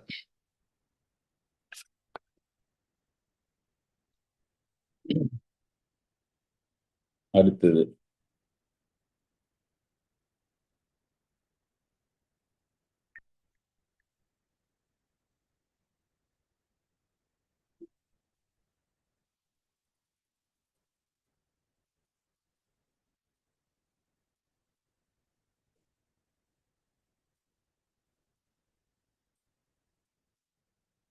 சொல்லுக சொல்லை பிரிதோர் சொல்லச் சொல்லை வெல்லும் சொல்லின்மை அறிந்து. சொல்லுக சொல்லை பிரிதோர் சொல்லச் சொல்லை வெல்லும் சொல்லின்மை அறிந்து. மற்றொரு சொல் அந்த சொல்லை வெல்லும் சொல்லாக இல்லாதிருப்பதை அறிந்த பின்பே சொல்ல கருதியதை சொல்ல வேண்டும். சொல்லுக சொல்லை பிரிதோர் சொல் அச்சொல்லை வெல்லும் சொல் இன்மை அறிந்து. ஒரு சொல்லை சொல்வதற்கு பர்மிஷன் கொடுத்துடுறாரு. சொல்லுக சொல்லை, இங்க ஒரு கான்ட்ரடிக்ஷன் இருக்குல்ல. என்னன்னா, முதல்ல பர்மிஷன் கொடுத்துடுறாரு, சொல்லுக சொல்லை. அதுக்கப்புறம் ஒரு கண்டிஷன் போடுறாரு. இருங்க, அந்த சொல்லை சொல்வதற்கு முன்னால் பிரிதோர் சொல் என்றால் வேறொரு சொல், அச்சொல்லை வெல்லும் சொல் இன்மை அறிந்து. இன்னொரு சொல் அந்த சொல்லை வெல்லும் சொல் இல்லை என்பதை தெரிந்து கொண்டு, அதாவது only that word and no other word which you know can substitute in that place என்பதை தெரிந்து கொண்டு சொல் இன்மை அறிந்து சொல்லுக சொல்லை. அப்புறமாக அந்த சொல்லை நீ சொல்ல. அதாவது ஒரு சொல்லை பயன்படுத்துவதற்கு முன்னும் that is a most apt சொல் என்பதை தெரிந்து கொண்டு முடிவு செய்து கொண்டு ஆராய்ந்து உணர்ந்து கொண்டு பின்பு அச்சொல்லை பேச வேண்டும். இப்படி வள்ளுவர் பேசுறது மாதிரி நம்ம பேசணும்னா வாழ்க்கையில பேசவே முடியாது. என்ன, அப்படி இருக்கிற சொல்லை எல்லாம் எவாலுவேட் பண்ணி this is the best, contrast is the rest of the words, yes nothing comes near to that என்று தெரிந்து கொண்டு சொல்லுக சொல்லை பிரிதோர் சொல் அச்சொல்லை வெல்லும் சொல் இன்மை அறிந்து. இங்கே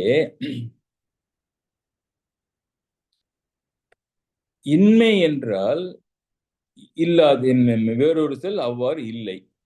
வெல்லும் சொல் என்றால் என்ன, ஒரு சொல்லுக்கும் இன்னொரு சொல்லுக்கும் போட்டியா நடக்கின்றது இல்லையே, கொலை குற்றம் நடக்கின்றது தோற்பதற்கும் வெல்வதற்கும்.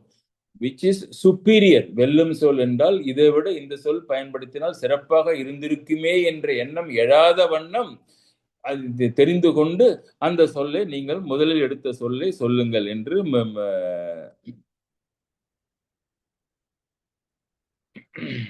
சொல்ல வேண்டும் என்றார். இந்த குறளுக்கு இன்னொரு பொருள் இருக்கின்றது. I leave it to you. எது சிறப்பான பொருள் என்று நீங்களே முடிவு செய்து கொள்ளுங்கள். சொல்லுக சொல்லை பிரிதோர் சொல் என்றால், பிரிதோர் சொல் என்றால் பிரிது என்றால் மற்றவர்கள் என்று பொருள் கொண்டு, பிறர் என்று பொருள் கொண்டு, பிறருடைய ஒரு சொல். நம்ம ஒரு பட்டிமன்றத்திலே பேசுகின்றோம், இல்லை நிறுவனத்திலே நம்ம ஒரு கருத்தை முன்மொழிகின்றோம், அதற்கு மாறுபாடு உடைய ஒரு கருத்து உடையவர்கள் அவர்கள் அதற்கு பதிலாக இதுவே சிறப்புடையது என்று அவர்கள் ஒரு சொல் சொல்ல, சரியான முறையிலே நாம் நம்முடைய கருத்துக்களை சரியான சொற்களினாலே எடுத்துரைக்காத காரணத்தினாலே அவர்களுடைய சொல் ஏற்கப்பட்டு அது முடிவாகி விடுவதை நாம் பார்க்கின்றோம். அவ்வாறு இல்லாமல் நாம் ஒரு கருத்தை சொல்கின்ற பொழுது, சொல் என்பதற்கு முதலிலே நான் சொன்னது ஒரு வேர்டு, சிம்பிள் வெக்கபுலரி. அவ்வாறு இல்லாமல் சொற்களால் கன்வே செய்யப்பட்ட கருத்து, சொல்லப்பட்ட கருத்து என்று கொண்டு சொல்லுக சொல்லை, ஒரு சொல் கூட்டத்தை நீங்கள் சொல்லுங்கள், தவறில்லை.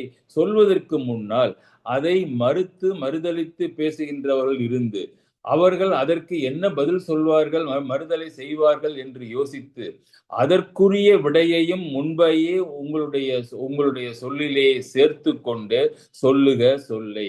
அப்படி சொன்னால் பிரிதோர் சொல் நன்றாக யோசித்து நீங்க சொல்ல காரணத்தினாலே மறுதலையாக பேசுகின்றவர்கள் அவர்கள் தங்களுடைய கருத்தை சொல்வதற்கு வாயடைத்து சொல்வதற்கு ஒன்றும் இல்லை, தங்கள் கருத்து சரியானது என்று சொல்வார்கள் என்று சொல்கின்ற அளவுக்கு சொல்லுக சொல்லை. இதுல என்ன இருக்கின்றது என்றால், சொல்வன்மை என்பது வள்ளுவர் சொல்கின்ற நினைத்திருப்பார், just not vocabulary. Vocabulary is important, not just thesaurus and dictionaries. நல்ல கருத்துக்களை சிறப்பான முறையிலே சொல்ல வேண்டும் என்பதனாலே கருத்துக்களுக்கு முக்கியத்துவம் கொடுத்து மறுதலையாக மாற்றார் சொல் என்பது மற்றவருடைய மறுதலை சொல் இல்லை என்ற அழகிய என்ன சொன்னாலும் அவர்கள் என்ன அப்ஜெக்ஷன் சொன்னாலும் அதை எல்லாவற்றையும் டேக்கன் கேர் என்ற நிலையிலே நீங்கள் உங்களுடைய சொற்களை சொன்னால் சொல்லுங்கள். சொல்லுக சொல்லை பிரிதோர் சொல் அச்சொல்லை வெல்லும் சொல் இன்மை அறிந்து. அப்ப எப்பொழுது நாம் இதுல இன்னொரு உண்மை தொக்கி நிற்கின்ற பொருள் என்னவென்றால், பிரிதோர் சொல் இந்த சொல்லை வெல்வதற்கு வாய்ப்பில்லை என்று எப்ப இருக்கும் என்றால் ஒரே ஒரு சூழ்நிலையில் தான் இருக்கும். Can you guess? அது உண்மை பேசுகின்ற பொழுது அந்த சொல்லை யாராலும் வெல்ல முடியாது. ஏனென்றால் அது உண்மை. எனவே இங்கே சொல்வன்மையிலே அலங்காரமாக பேசுவதோ இல்லை வார்த்தையை நயத்துடன் பேசுவதோ இல்லை எல்லா சொற்களின் பொருளையும் தெரிந்து கொண்டு சரியான சொற்களை சொல்லுவதோ மாத்திரம் அல்ல. சொல்வன்மை என்பது உண்மையை அடிப்படையாக கொண்டிருந்தால்தான் அதை வெல்லுகின்ற சொல். இல்லை, உலகத்திலே மறுதலையாக யாரிடமும் இருக்க வாய்ப்பில்லை என்று நாம் உணர்ந்தால் இந்த குறளானது உண்மையையும் உண்மையே பேச வேண்டும் என்பதை குறிக்கின்றது. நாம் ஒன்றை பேசினால் அது உண்மையாக இருந்தால்தான் அதை எந்த வேறொரு சொல்லாலும் அல்லது எந்த மறுதலை பேசுகின்றவர்களாலும் அதை வெல்ல முடியாது என்பது நமக்கு பொருள் வருகின்றது.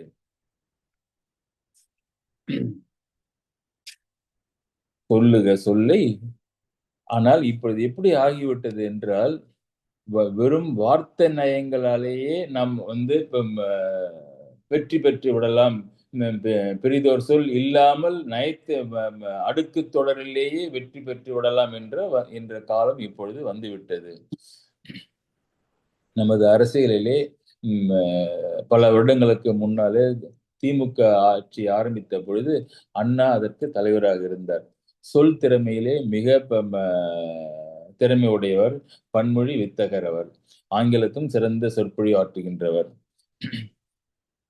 ஒரு சமயம் இந்த தேர்தல் பிரச்சார கூட்டத்திலே இரவு நேரமாகிவிட்டது. ஒரு 10 மணி இருக்குன்னு வைத்துக் கொள்ளுங்களேன். அது மாதிரி ஒரு நேரம். அதற்கு பிறகு அவர்கள் தேர்தல் பிரச்சாரம் செய்வதற்கு தகுதி இல்லை, முடிந்து விடுகின்றது, உரிமை இல்லை. அப்பொழுது ஒரு ஊரிலே ஒரு கூட்டத்திலே அவர் எழுந்து எல்லாம் காலம் முடிந்துவிட்ட நேரத்திலே அவர் பேசுகின்றார்.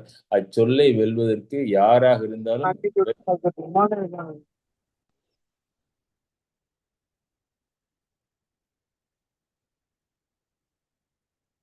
பிரிதோர் சொல் இல்லை என்று சொல்லும்படி அந்த அந்த அச்சமயத்திலே அவர் ஒரு 4 வார்த்தைகளை பயன்படுத்தி என்னவென்றால், இதான் அவருடைய எக்ஸாக்ட் வார்த்தை பாருங்க. காலமோ சித்திரை, நேரமோ இரவு 10:30, உங்களுக்கோ கண்களில் நித்திரை, போடுங்கள் உதய சூரியனுக்கே முத்திரை. நீங்க சொல்லவே வேண்டாம், அந்த இடத்துல எல்லா ஓட்டும் இந்த உதயசூரியனுக்கு தான் சென்றிருக்கும். என்ன சொன்னார் பாருங்க, மாதமோ சித்திரை, நேரமோ இரவு 10:30, உங்களுக்கோ கண்களில் நித்திரை, போடுங்கள் உதயசூரியனுக்கு முத்திரை என்று சொல்லி முடித்தார். அத்தனை சுருக்கமாகவும் அத்தனை பொருள் உடையதாகவும் அத்தனை எளிமையாக அந்த பொருளை தெளிவுபட அவர்களுக்கு உரைத்தும்படியும் இருந்தது அந்த வாக்கியம். அதனால்தான் இந்த குறளுக்கு அது ஒரு சரியான உதாரணம். சொல்லுக சொல்லை பிரிதோர் சொல், அச்சொல்லை வெல்லும் சொல் இன்மை அறிந்து. நினைச்சு பாருங்க, டைம் இல்லை, உடனே நான் முடித்து விடுகின்றேன், ஐ சீக் யுவர் சப்போர்ட் என்பதை இதை விட நுணுக்கமாகவும் அழகுபடவும் ஒருவரால் சொல்ல முடியும் என்றால் கண்டிப்பாக இருக்க வாய்ப்பில்லை. அதனால்தான் பிரிதோர் சொல் அச்சொல்லை வெல்லும் சொல் இன்மை அறிந்து அண்ணாதுரை பேசியது அவருக்கு பெரிய ஒரு வெற்றி வாய்ப்பை உண்டாக்கி கொடுத்தது அந்த தேர்தலிலே.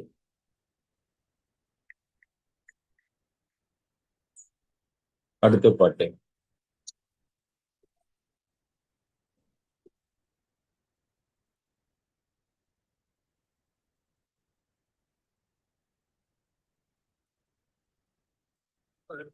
சொல்லி பிறர் சொல் பயன் போடல் மாட்சியின் மாசு அற்றார்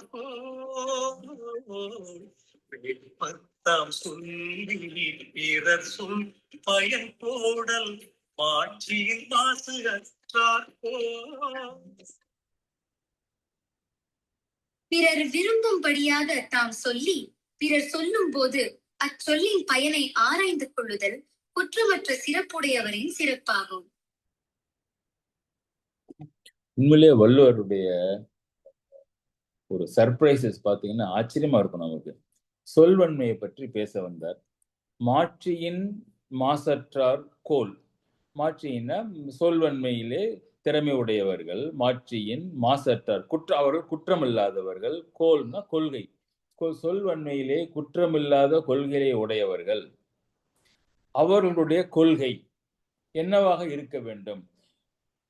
மாட்சியின் மாசற்றாரின் கொள்கைகள் என்னவாக இருக்க வேண்டும்? சொல்வன்மையின் மாட்சியில் மாசற்றாருடைய கொள்கைகள் கொள்கை எப்படி இருக்க வேண்டும் என்றால் பதில் சொன்னார். முதல் வரியில பதில் சொன்னார். கேள்வியை 2வது போட்டாரு, முதல்ல போட்டாரு.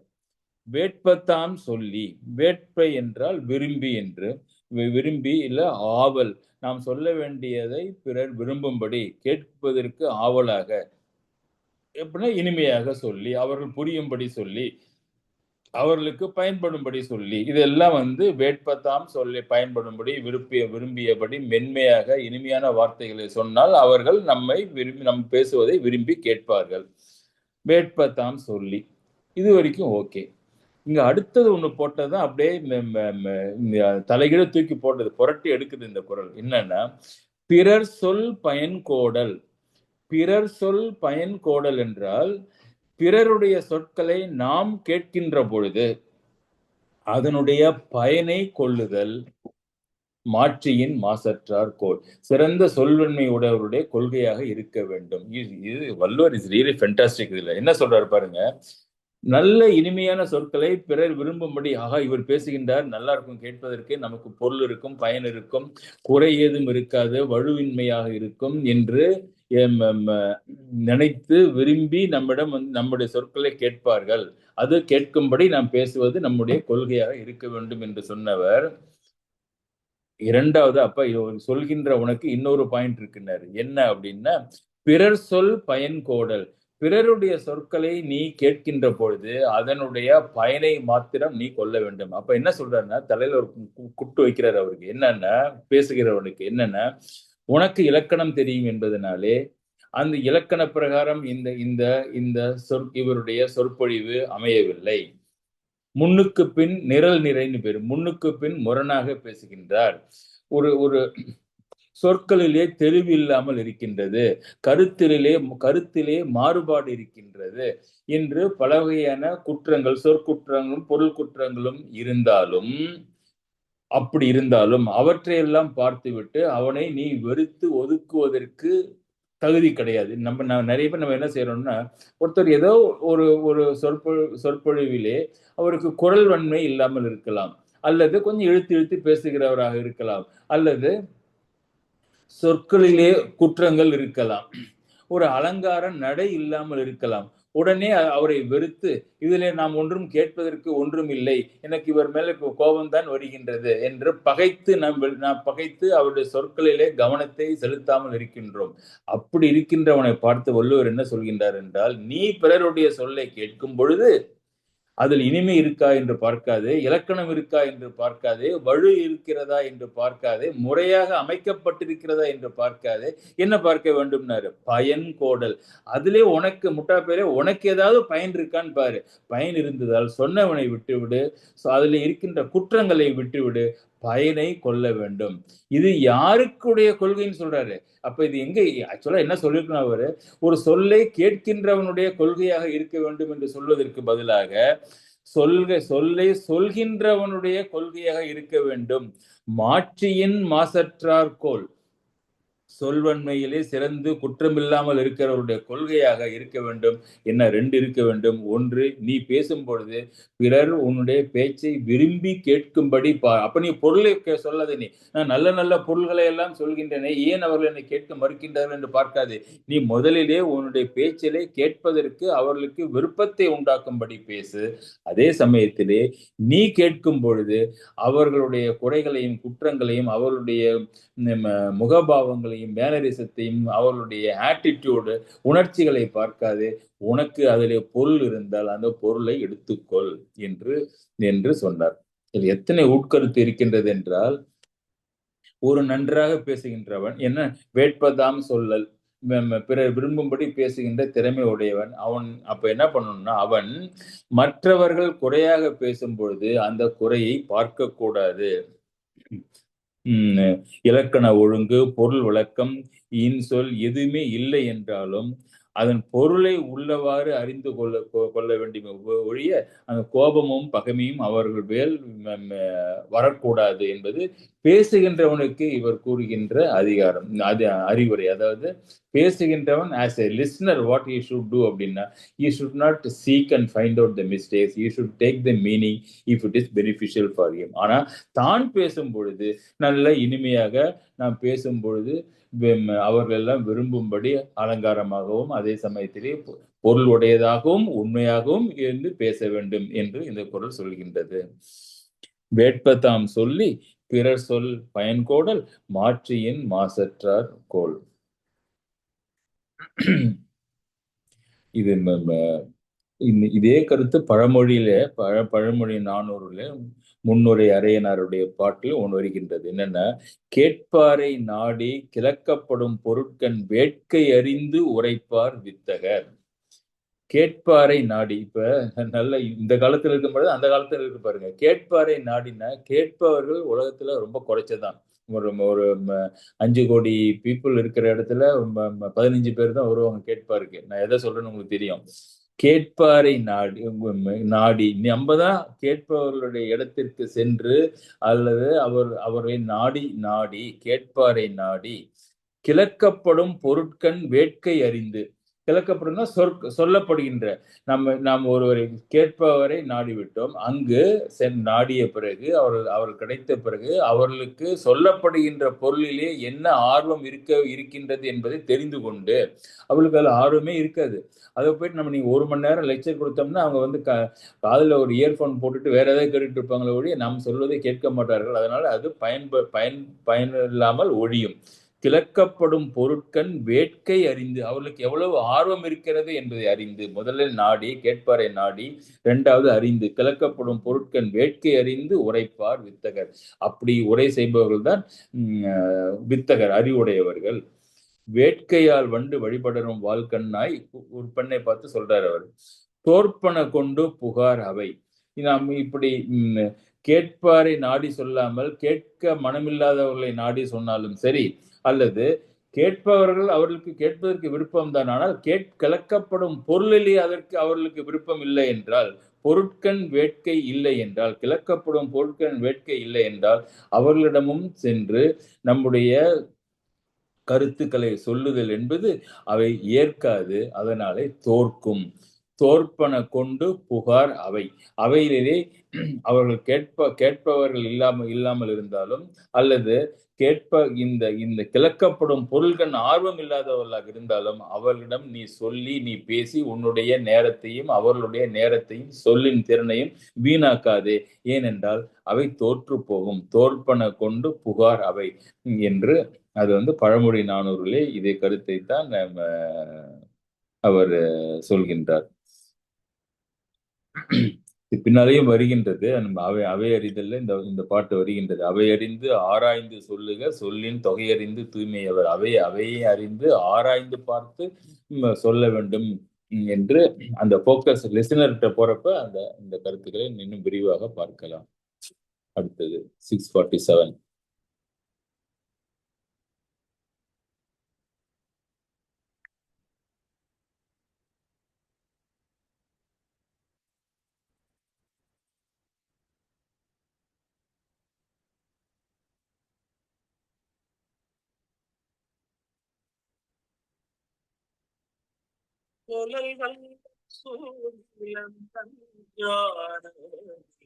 இகழ்வெல்லல் யார்க்கும் அரிது. சொல்லல் வல்லம் சோதிலன் அஞ்சானவனை இகழ்வெல்லல் யார்க்கும் அரிது. தான் சொல்லும் சொல்லில் குற்றமில்லாதவன் அஞ்சாதவனை இவ்வுலகில் யாராலும் வெல்ல இயலாது. சொல்லல் வல்லன், சோர்விலன், அஞ்சான். 3 அட்ரிபியூட்ஸ் வருது. சொல்லல் வல்லன், சோர்விலன், அஞ்சான். அவனை இகழ்வெல்லல் யார். இப்ப இங்க பாத்தீங்கன்னா அந்த குறிப்பு சொல் கரெக்டா வருது. இந்த அவனை என்றால் எவனை? இந்த சொல்லல் வல்லவன், சோர்வு இல்லாதவன், அஞ்சாதவன் அவனை, அத்தகையனை. இகழ்வெல்லல் யாருக்கு அரிது. அவனை பிரித்து யாராலும் அவனை வெல்ல முடியாது என்பது சிறப்பான ஒரு பொருள்தான். என்ன 3 குணங்கள் என்றால், சொல்லல் வல்லன், சொற்களிலே வல்லமை உடையவன், சொல்லுகின்ற திறமை உடையவன். சோர்விலன், பிறருக்கு சொல்லும் பொழுது அதில் குற்றங்கள் வராமல் காத்து. நம்ம பார்த்துருவாங்க இது. சோர்விலன், குற்றங்கள் வராமல் வல்லமை உடையவன், சொல்லும் போது குற்றங்கள் இல்லாமல் சொல்கின்றவன். அஞ்சான், அவை அஞ்சான், யாருக்கும் அஞ்சாமல் தன்னுடைய கருத்தை தெளிவாக பதற்றமான சூழ்நிலைகளில் கூட பயமில்லாமல் சொல்கின்ற திறமை உடையவனை இகழ்வெல்லல் யாருக்கும் அரிது. அத்தகைய அமைச்சனை வேறுபாட்டினால் இகழ்வல்லல் வென்றிடுதல் யாருக்கும் எவராலும் முடியாது.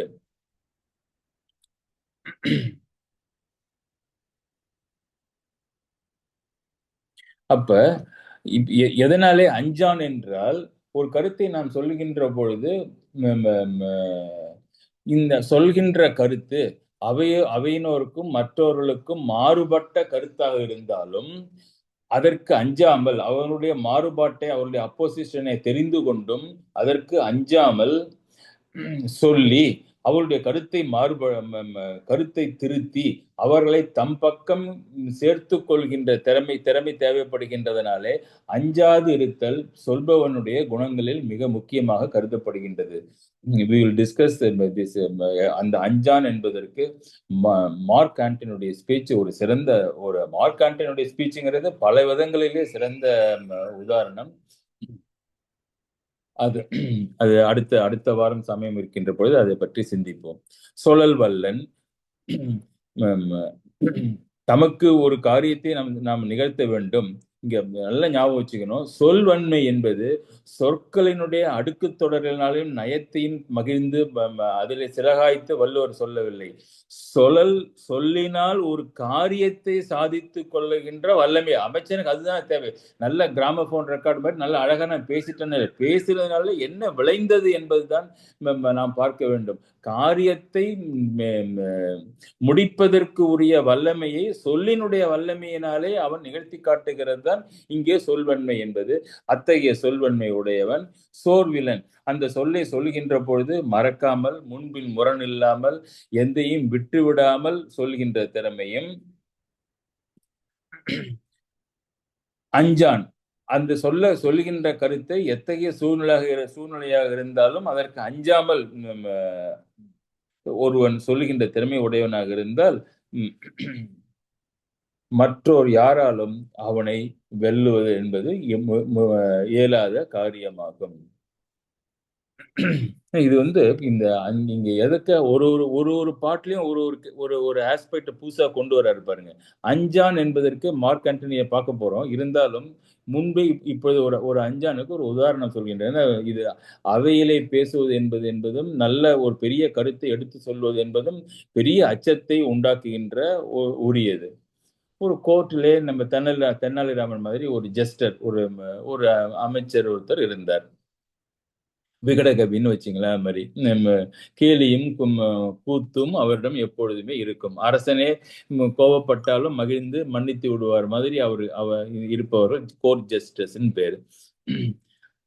ஒரு முறை அரசனை இந்த கோர்ட் ஜஸ்டர் அளவுக்கு அதிகமாக கிண்டல் செய்து விட்டதனாலே மற்றவர்களுடைய கருத்தை ஏற்றுக்கொண்டு அந்த அரசன் அவருக்கு தண்டனை கொடுக்கின்றார். என்ன தண்டனை என்றால், ஒரு 10 அடிக்கு ஒரு குழியை நோண்டி அதிலே அவனை அங்கே ஒரு பெரிய சிங்கத்தை நிறுத்திவிட்டு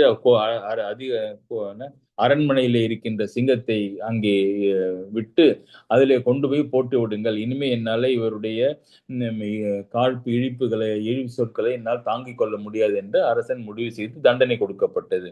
முதலிலே சிங்கத்தை இறக்குகின்றார்கள். சிங்கம் ஒரு புதிய இடம், கோவப்பட்டு உரிமை கொண்டு அங்கும் இங்கும் சுற்றி கொண்டிருக்கின்றது அந்த குழியிலே. பின்பு ஒரு கயிறின் மூலம் இந்த கோர்ட் ஜஸ்டரை இறக்குகின்றார்கள். எல்லா அரசன் முதற்கொண்டு எல்லாரும் ஆவலாக இவன் இந்த புலியிடமிருந்து எப்படி தப்புகின்றான், அல்லது புலி இவன் அடித்துக் கொள்கின்றதா, கொன்று விடுகின்றதா பார்ப்போம் என்று சொல்லி எல்லோரும் எட்டி அந்த பள்ளத்திலே இருக்கின்ற நிகழ்ச்சியை பார்க்க ஆவலாய் இருக்கின்றார்கள். அந்த சிங்கம் அந்த சிங்கம் இவனை பார்த்தவுடன் நமக்கு நல்ல ஒரு உணவு கிடைக்கின்றது என்று கர்ஜித்து கொண்டு ஒரு நம்மிடம் இந்த மனிதர்கள் பயந்து ஓடுவார்களே, இவன் எப்படி இங்கு இறங்கி வருகின்றான், ஏன் இறங்கி வருகின்றான் என்று நினைத்து ஒரு காஷியஸாக ஒரு ஸ்டெப் எடுத்து வைக்கின்றது. இவன் பயமில்லாமல் அந்த கோர்ட் ஜஸ்டர் அங்கே நின்று கொண்டு, பயந்தால் காரியமாகாது, அதனால் துணிச்சலுடன் அந்த சிங்கத்தை பார்க்கின்றான். சிங்கத்தை பார்த்துட்டு, சிங்கமே, நீ என்னை கொன்று அடித்து கொன்று தின்பதனால எனக்கு எந்த பயமும் கிடையாது.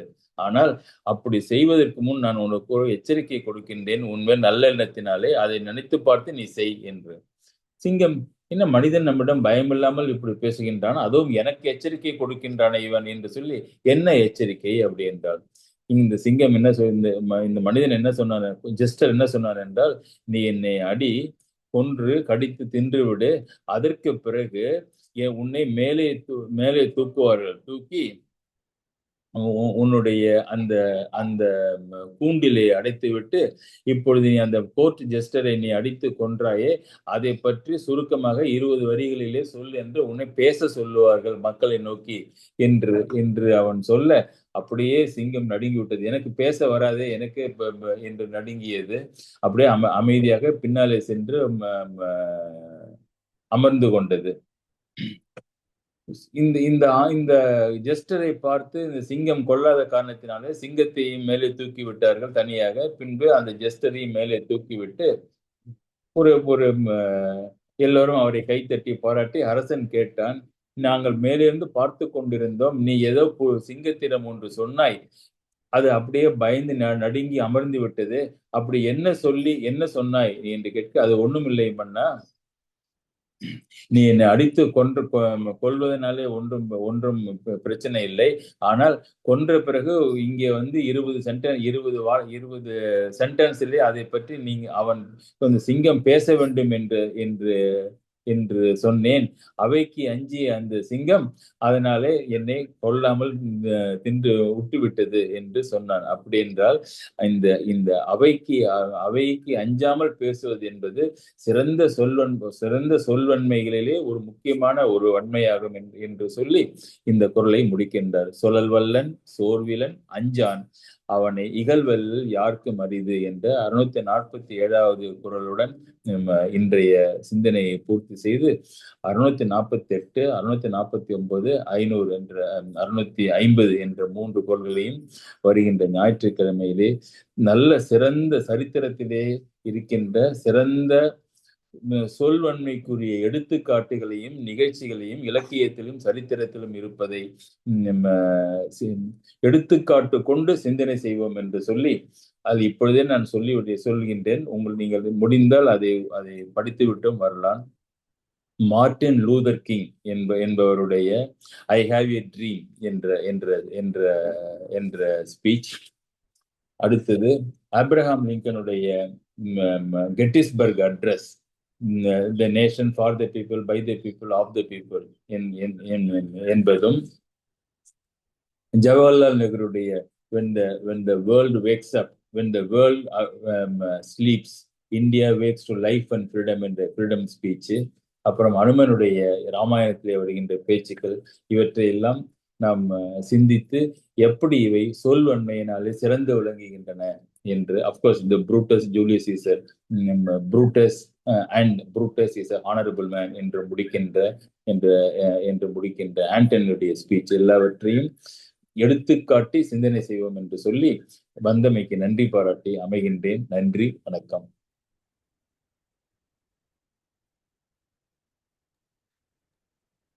ரொம்ப பிரமாதம் அண்ணா இன்னைக்கு. நன்றி, ரொம்ப அருமையா இருந்துச்சு இன்னைக்கு. அதான் முக்கியமா இந்த ஒரு குறள் அந்த ரொம்ப பிடிச்சிருந்தது. நீங்க சொன்ன அந்த ஒரு விஷயம், ஆக்கமும் கேடும் அதனால்.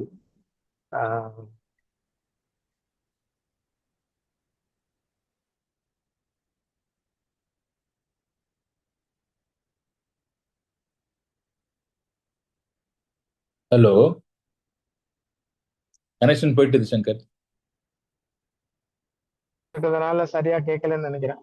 இப்ப வருது, சரியா இருக்கு. சரிங்களா, ஓகே. நான் என்ன சொல்ல வந்தேன்னா, அந்த அதனால் அப்படிங்கிறதுக்கு முன்னாடியே சொல்லணும்ன்ற அவசியம் இல்லை அப்படிங்கறத சொல்லியிருந்தீங்க. அது எனக்கு ரொம்ப பிடிச்சிருந்தது. ஆமா, ஆக்கமும் கேடும் இலக்கணப்படி இல்ல, அப்படி சொன்னா கூட அவற்றால் சொல்லிடணும், ப்ளூரல். அதுவும் தேவையில்லைன்ட்டாரு. சிங்குலரா இருந்தாலும் பரவாயில்ல, ஜாதி உரிமை சொல்லலாம், ஒரே ஜாதி தான் அப்படின்ட்டாரு. ஆமா, அது ரொம்ப பிரமாதமா இருந்துச்சு. இது திருவள்ளுவர் எழுதுனதுனால அந்த இலக்கணத்தை தொல்காப்பியர் எழுதினாரா, இல்ல தொல்காப்பியர் லிபர்ட்டி கொடுத்திருக்கிறதுனால வள்ளுவர் என்ஜாய் பண்றாரு, வள்ளுவர் எழுதிட்டாரா அப்படிங்கிறது தெரியல. ஏன்னா 2000 வருஷத்துக்கு முந்தினதுங்கிறதுனால எது முந்தியதுன்றது தெரியல. ரொம்ப ரொம்ப பிரமாதம். இன்னைக்கு ரொம்ப ரொம்ப ரசிச்சு கேட்டோம். நன்றி, ரொம்ப நன்றி. நன்றி, நன்றி.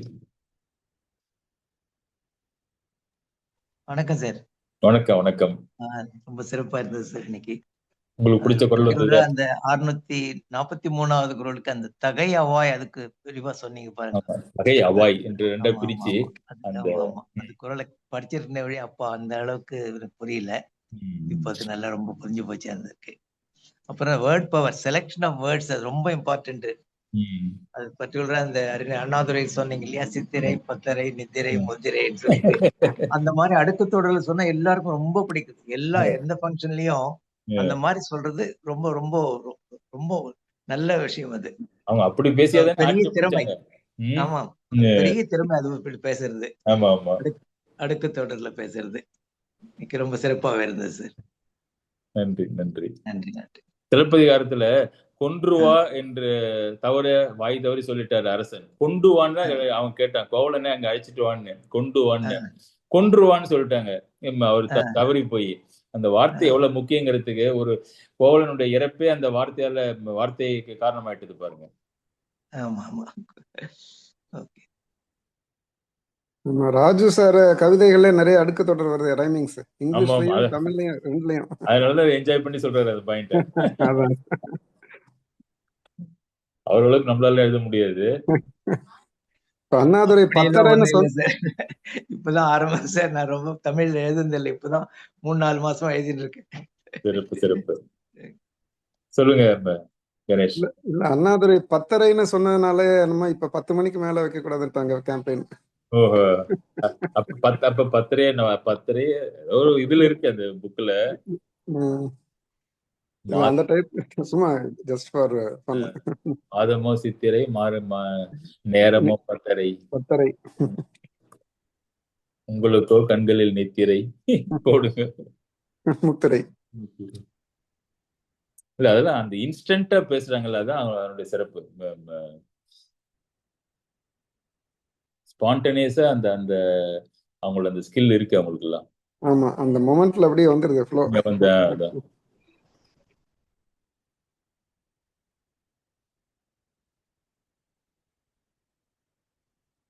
இன்னும் ஒரு விஷயம் கூட சொல்லணும்னு நினைச்சிருந்தேன்னா, இந்த இதுல கேளாரும் அப்படிங்கிறதுக்கு ஒரு ரொம்ப அழகா நீங்க சொல்லியிருந்தீங்க. கேளீர் அப்படிங்கிற அந்த ஒரு உறவினர், பகைவர்ன்ற அந்த ஒரு அர்த்தத்திலையும், கேட்காதவர் அப்படின்ற ஒரு அர்த்தத்திலையும், அதாவது நீங்க சொல்றத கேட்க விரும்பாதவர்கள் அப்படின்ற அர்த்தம். அப்புறம் வினா எழுப்பாதவர்கள் அப்படிங்கிற 3வது அர்த்தம் கூட நீங்க சொல்லியிருந்தீங்க. எனக்கு ரொம்ப பிடிச்சிருந்தது.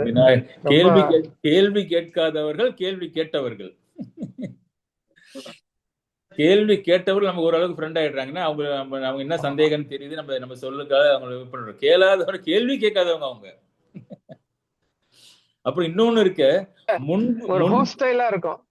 ஹோஸ்டைல், டிஸ்இன்ட்ரெஸ்டட், இது ஹோஸ்டைல் கரெக்ட். இன்னொரு பொருள் இருக்கு அதுக்கு. நம்முடைய சொல்லை முன்பே கேட்டவர்கள், இதுவரை கேளாதவர்கள். இன்னும் பிரமாதம். 4 அர்த்தங்கள் ஒரே ஒரு கேளாதோர் அப்படிங்கிற அந்த கேளாரும் அப்படிங்கிற அந்த ஒரு வார்த்தைக்கு 4 அர்த்தங்கள் சொன்னது ரொம்ப ரொம்ப சிறப்பு. ரொம்ப சிறப்பு. ரொம்ப நல்லா இருந்துச்சு. உண்மைக்கு சேர்த்திருக்காரு, கேளாரும் அப்படின்னு கேட்கிறாங்க. அவர்களும் இப்படி அவர்களும் நீங்க போயிட்டே இருக்கலாம். இந்த 4 வகையினரும் அப்படின்னு எடுத்துக்கலாம். அத ரொம்ப நல்லா இருந்துச்சு. நன்றிண்ணா. நன்றி. இது இப்ப படிக்கதான் நமக்கு திருக்குறள் ஒரு ஆர்வத்தை உண்டாக்குது. அது கேளாரும் வேட்பன அது நம்முடைய சொற்களை விரும்பி கேட்கின்ற விருப்பத்தை மாத்திரம் உண்டாக்குறது கிடையாது. இப்ப நான் ஒரு கருத்தை சொல்வன்மையை பத்தி நான் ஒரு கருத்து சொல்றேன்னு வச்சுங்களேன், வேறொருவரிடம் சென்று அவருடைய கருத்து சொல்வன்மையை பற்றி என்ன என்பதை விருப்பத்தை கேட்கும்படி விருப்பத்தை உண்டாக்குதல் வேட்பங்கிறது. இன்னொன்னு இருக்கின்றது, நான் சொல்கின்ற பொருளே மேலும் என்னென்ன பொருள்கள் எல்லாம் உள்ளன என்பதை கேட்பவரிடம் விருப்பத்தை சிந்தனையை உண்டாக்குகின்றது. அருமை, ரொம்ப அருமை. இதுக்கு முன்னாடி இதை பற்றிய கேள்வி ஞானம் இல்லாதவரும் அப்படின்னு எடுத்துக்கலாம். அருமை. ரொம்ப சந்தோஷம். நன்றி.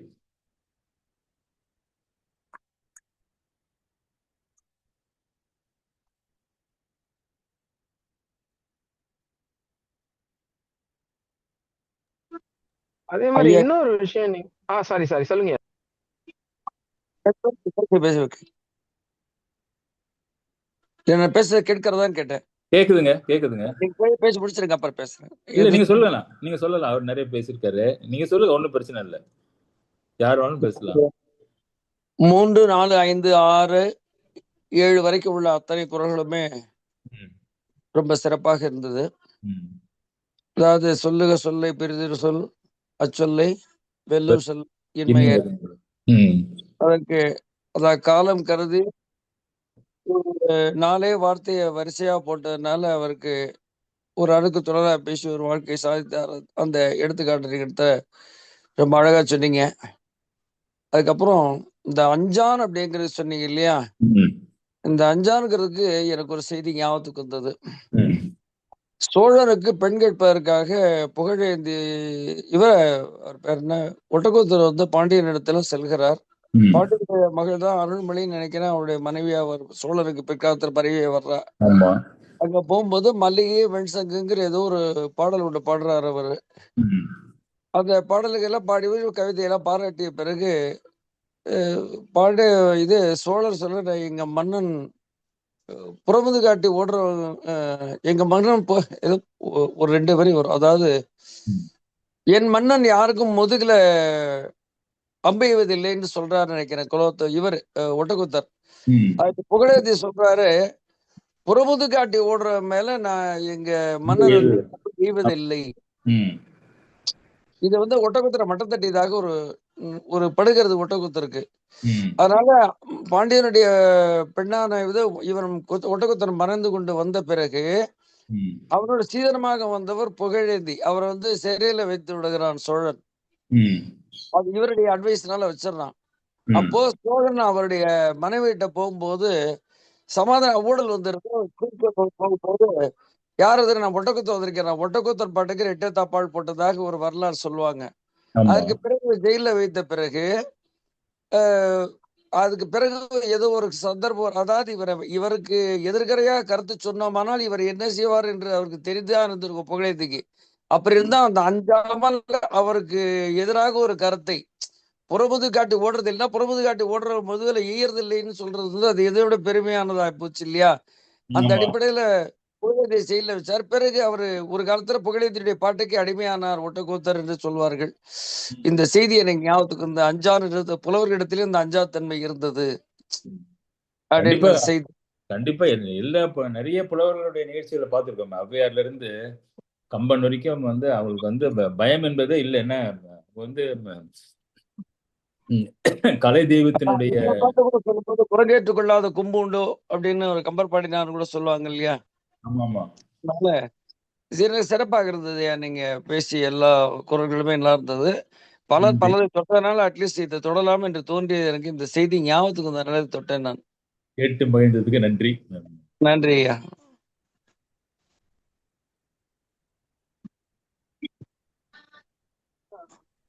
இன்னொரு விஷயம் கூட சொல்லட்டாங்கன்னா, நீங்க சொல்லியிருந்தீங்கல்ல, அதாவது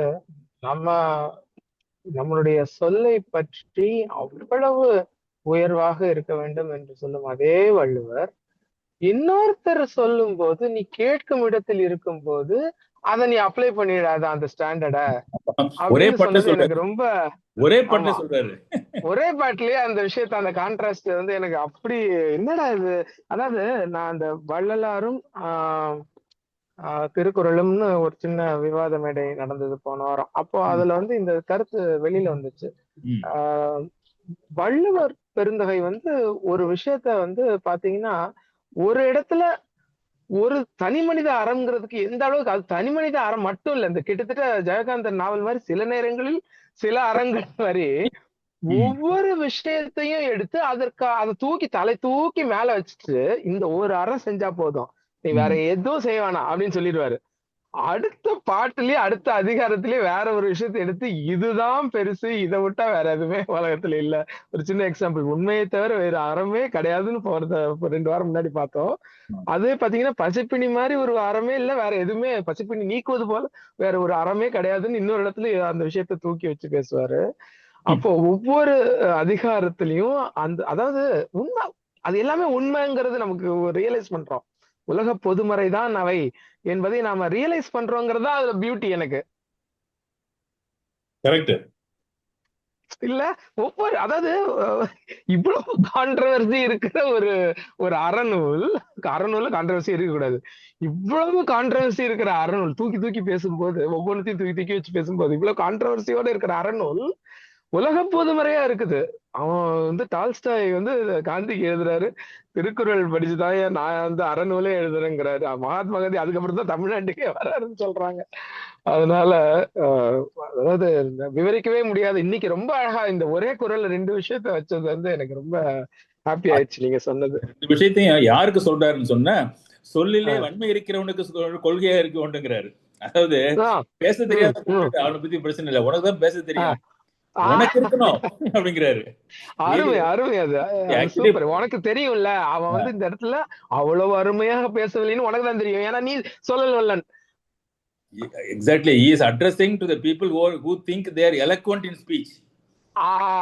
அல்டி நீ நினைச்சுக்காத, நீ ரொம்ப சூப்பர், நீ உனக்கு தெரியுது இல்ல, அப்ப அவன் சூப்பர் இல்லங்கிறது உனக்கு தெரியுது இல்ல, நீ அந்த இடத்துல அவனை அதை எதிர்பார்க்காத. அவன்கிட்ட நம்ம நிறைய இடத்துல பாக்கணும், அவையில நிறைய பண்ணுவான் இப்படி பேசுறாரு, விடுங்க நம்ம போய் டீ குடிச்சிருவோம் அந்த நேரத்துல சொல்லிட்டு போறாங்க. அதுல குறை இருந்தா, சொல்லுகின்ற டெலிவரியில குறை இருந்தா இருந்துட்டு போகுது, உனக்கு பொருளிலே கூடுதல் இருக்கா பாத்துக்கோ, அழிச்சுக்கோ, தூக்கி. அவர் இஸ் ஃபேண்டாஸ்டிக். அவர் நீங்க சொன்ன இன்னொரு சிறப்பான பாயிண்ட் என்னன்னா, இவ்வளவு கான்ட்ரடிக்ஷன்ஸ் இருக்கிறத படிக்கிற நமக்கே தெரிகிறப்ப, இவ்வளவு ஆராய்ச்சி பண்ணி ஒரு நூலா எழுதுறப்ப அவருக்கு கண்டிப்பா தெரியும் இவ்வளவு கான்ட்ரடிக்ஷன்ஸ் இருக்குன்னு. இருந்தாலும் மோஸ்ட் கன்வே இட் சோங்கிறது தான் அந்த அந்த அந்த திருக்குறள் இவ்வளவு முழுமையான நூலா இன்னைய வரைக்கும் கருத்து. வேற இடத்துல வேற யாராவது ஒருத்தவங்க எழுதுறாங்கன்னு வச்சுங்க, இப்படி மாத்தி அன்னைக்கு ஒண்ணு சொன்ன இன்னைக்கு ஒண்ணு சொன்ன 8ஆம் பக்கத்துல ஒண்ணு இருக்கு அப்படின்னு சொல்லி அந்த புக் பிகம் இல் ரிப்யூட். அந்த மாதிரி இல்லாம நீங்க சொல்ற மாதிரி உலக பொதுமறையா இத்தனை கான்ட்ரடிக்ஷன் சேர்த்து அடக்கிட்டு இருக்கிறது காரணம் அது சொல்லப்பட்ட எல்லாமே உண்மைங்கிறது தான். இர்ரெஃப்யூட்டபிள் உண்மை. அருமை அருமை அருமை. ரொம்ப சந்தோஷமா இருந்துச்சு இன்னைக்கு நீங்க அதை கேட்கும்போது. ரொம்ப சந்தோஷம். நன்றி ஐயா. கேக்குதா? ஐயா கேக்குது சொல்லுங்க. நான் சொல்ல வந்ததுல இன்றைக்கு நீங்க சொன்ன மாதிரி வார்த்தை ஏதோ தடுமாறி போச்சு. கரெக்டான வார்த்தை ஞாபகத்துக்கு சொல்றேன். அதாவது புகழே இவரு ஒட்டக்கூத்தர் சொல்லும் போது, எங்கள் சோழ மன்னர்கள் முதுகுக்கு கவசம் போடுறது இல்ல, ஏன்னா புறமுது கொட்டி ஓடுறது இல்லைன்னு சொல்றார். அதற்குதான் அந்த இடத்துல அவர் குட்டு வைக்கிறதுக்காக என்ன செய்யறாருன்னா, புகழேந்தி சொல்லும் போது முதுகுல நான் எய்தல் கிடையாது, புறமுது காட்டி ஓடுறவங்க மேல நாங்க எப்பவுமே அம்பு போடுறது இல்ல, அம்பு போட மாட்டாங்கிறதுனால தாண்டா சோழ மன்னர்கள் முதுகுக்கு கவசம் போடலைங்கிற மாதிரி ஒரு நெக்கல் அடிக்கிறாரு. அருமை அருமை அருமை அருமை. வார்த்தை தடுமாறி போச்சு. இந்த அஞ்சானுக்கு இந்த இடத்த சொன்னா நல்லா இருக்கும் என்று தோன்றி, இப்பதான் எங்களுக்கு புரியுது. ரொம்ப டெலிகேட்டா இருக்கு. சூப்பர் அது. ஏன்னா இது முதல்ல சொல்லும் போது நான் தவறிட்டேன். ஏதோ கலக்கம், எனக்கு சரியாவே இல்லை, தூக்கம் இல்ல, தூக்கமே இல்லை. இதை கேட்டு வந்தேன், கேட்டு வந்தேன், எல்லாம் நல்லா இருந்தது. அதனால இதுக்கு மட்டுமா இன்னைக்கு ஏதாவது உங்க வார்த்தையாட்டு ஒரு விஷயத்த போடணும்னு தோணுச்சு எனக்கு, அதனால போட்டேன். சிறப்பு ஐயா. நன்றி ஐயா, நன்றி. வாய்ப்பு கொடுத்தமைக்கு நன்றி. நல்ல கருத்துக்களை கருத்து விட்டுருக்கார் சங்கர் அவருக்கும் சாருக்கும் நன்றி. தோண்ட நன்றி. தமிழ்தோறும் நூல் நயம் போலும் பயில்தோறும் பண்புடையாளர், அந்த மாதிரி தொட்டாயத்தோர் மலக்கீழை மாந்திருக்க கட்டாயத்தோர் கள்ளவன் படிக்கப்பட ஒவ்வொரு சொல்லையும் திரும்ப திரும்ப பார்க்கும்போது, பிரித்து பார்க்கும்போது ஒவ்வொரு பொருள் தோன்றுகிறது. ரொம்ப அருமையா அந்த குழந்தையினுடைய வளர்ச்சியை சொல்லும் போது, நாளொரு மேனி பொழுது ஒண்ணு, அந்த மாதிரி வள்ளுவரை படிக்கும் தோறும் ஒவ்வொரு பருவம் மாறிக்கொண்டே போற மாதிரி வயதுக்கேற்ப முதிர்ச்சிக்கேற்ப பொருள் தரும் நினைக்கிறேன். ரொம்ப நன்றி ஐயா. நன்றி ஐயா.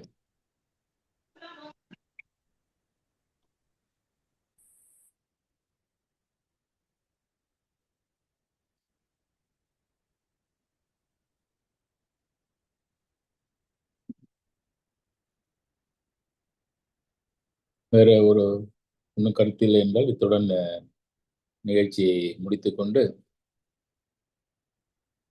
அடுத்த வருகின்ற ஞாயிற்றுக்கிழமை தொடர்ந்து சொல்வன்மை சிந்திப்போம் என்று சொல்லி நன்றி பாராட்டி அமைகின்றேன். நன்றி, வணக்கம்.